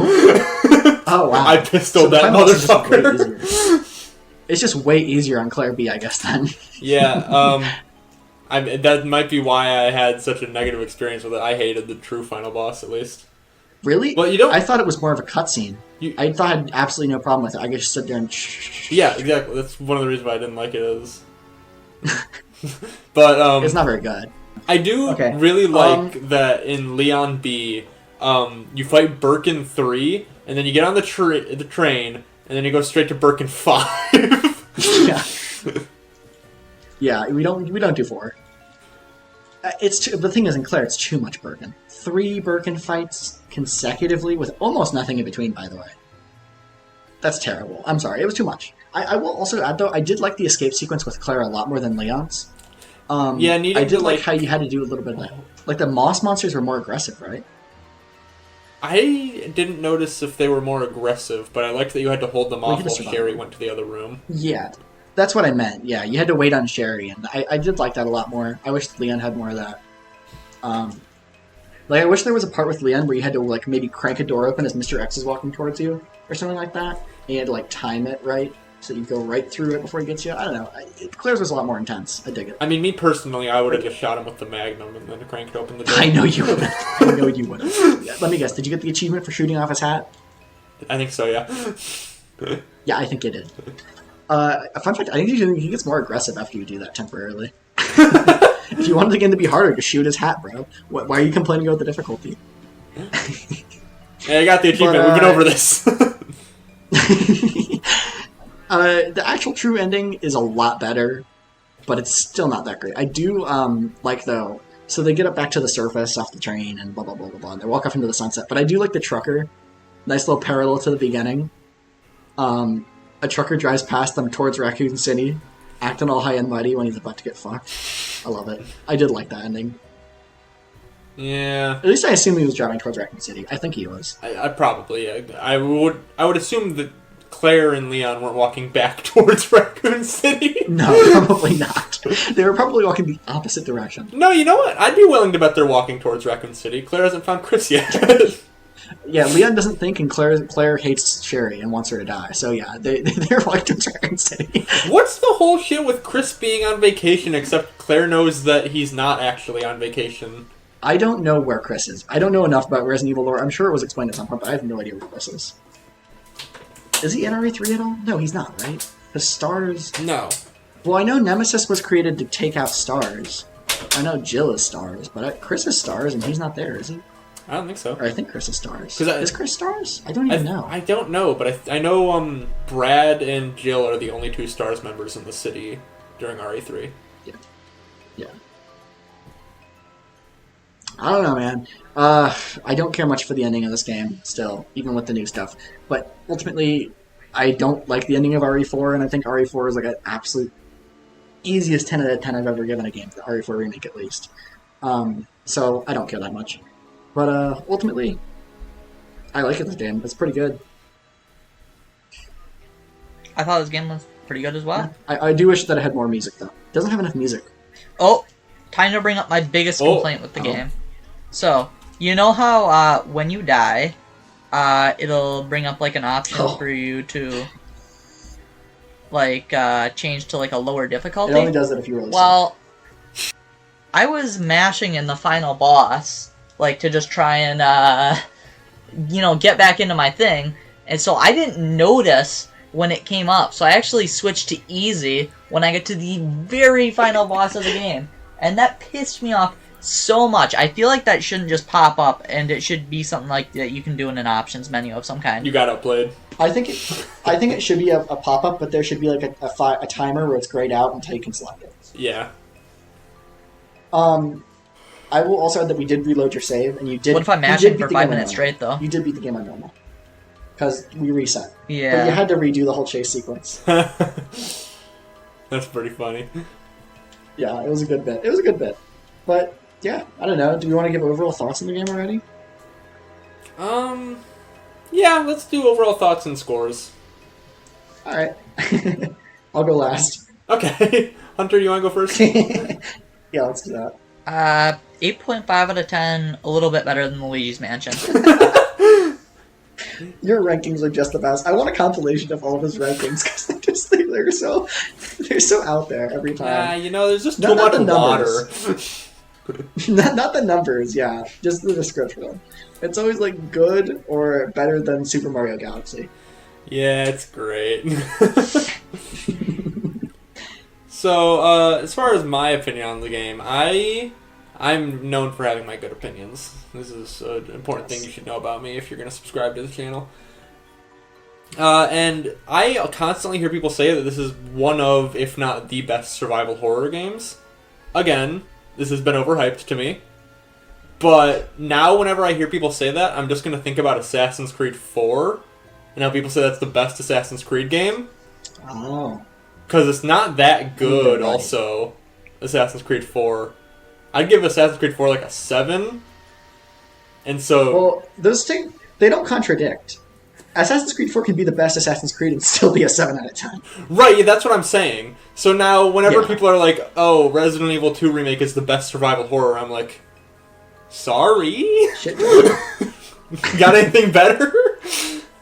It's not bad, like I said, I'd give it like an 8, but like, an 8's your best? That's so good, yeah. Very respectable. And 7 out of those 10 points, by the way, is exclusively RPD. Yeah, I assumed it was something like that. Well, I love this game a lot. It's so freaking good. It's imperfect, and I would say its flaws are pretty obvious. It's got some weird, uncanny shit. There's occasional moments of frustration with some terrible bosses. And the story is kind of a clusterfuck. But aside from those massive glaring problems which are apparent around every corner, I think the game's almost perfect. Honestly, outside of those massive glaring issues which are constantly apparent, I love pretty much everything else about the game. And I think I'm feeling like low 90s on this one. Just above a 9 out of 10 and below a 9.5. So let's be real picky and say 92. I feel like this is one of those weird games where you can, like, you could be from a perspective where you say it's a 10 out of 10, or you could mount a really good argument for why it's a 3 out of 10. I get it. Yeah, I get it. Because it really does have... It's like Tears of the Kingdom in that regard, isn't it? Mm-hmm, yeah. It's like, it's got a lot of downgrades from Breath of the Wild, but also it's a 10. It's so goddamn good. Yeah, it's a 10 with the most blatant, glaring, obvious, fixable flaws ever. That was about Tears of the Kingdom, because that was the purpose too. I'm really talking about Tears of the Kingdom. We don't have time to talk about Tears of the Kingdom. No, we don't. I was supposed to leave 8 minutes ago, but we're fine. Alright, and here we are at the game wheel. We're not doing a bonus game this month, because I think we all want to do fairly long games, so... Yeah. We're just going to keep it simple. We're just doing one game. Sorry if that's disappointing. But, Wes, why don't you go ahead and pick first? Okay, so I don't know if this is going to be a controversial pick, but I just finished up Elden Ring this past summer, and I kind of want to get back into Dark Souls. Dark Souls 1. Dark Souls 1? Remastered, I assume, right? Remastered, yeah, because it's just a convenience. That makes sense to me. Okay. I'll go next after that. I think... Okay. I can keep it with the Soulsborne topic. I think I'm going to go with the first Soulsborne I ever played. I wouldn't say it's one of my favorite Soulsbornes, but it was the first one, so I'm going to go with Dark Souls 1. No, dude, I don't want to play Dark Souls 1, please. I do not. Do not put me through that, dude. Please. I played that game. I think it'd be funny if I chose Dark Souls for the PS3. Dark Souls... You're not thinking... PS3. Have you guys seen what Blighttown looks We like all on own PS3s, right? Do you guys know what Dark Souls looks like on PS3? The Switch version, but lower But resolution. we do all own a PS3. Bro, the frame rate doesn't exist. Oh, that's fun. It's unplayable. Adam, do you own a PS3? No, we're not playing Dark Souls on PS3. Yeah, PS3 version exclusive. Oh yeah, but We're not doing it. you can emulate it. You know you gotta Fine, I'll get rid of the word PS3 and add 1. Okay. Alrighty, let's spin the wheel.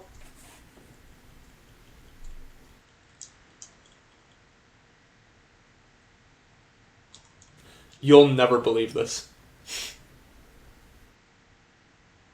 What do you guys think it is? We're playing Dark Souls for PS3. Nope. I think it might be Dark Souls, but I honestly hope it's Dark Souls Remastered. It is... Paper Mario the Origami King! Are you serious? No, not actually. It's Dark Souls 1.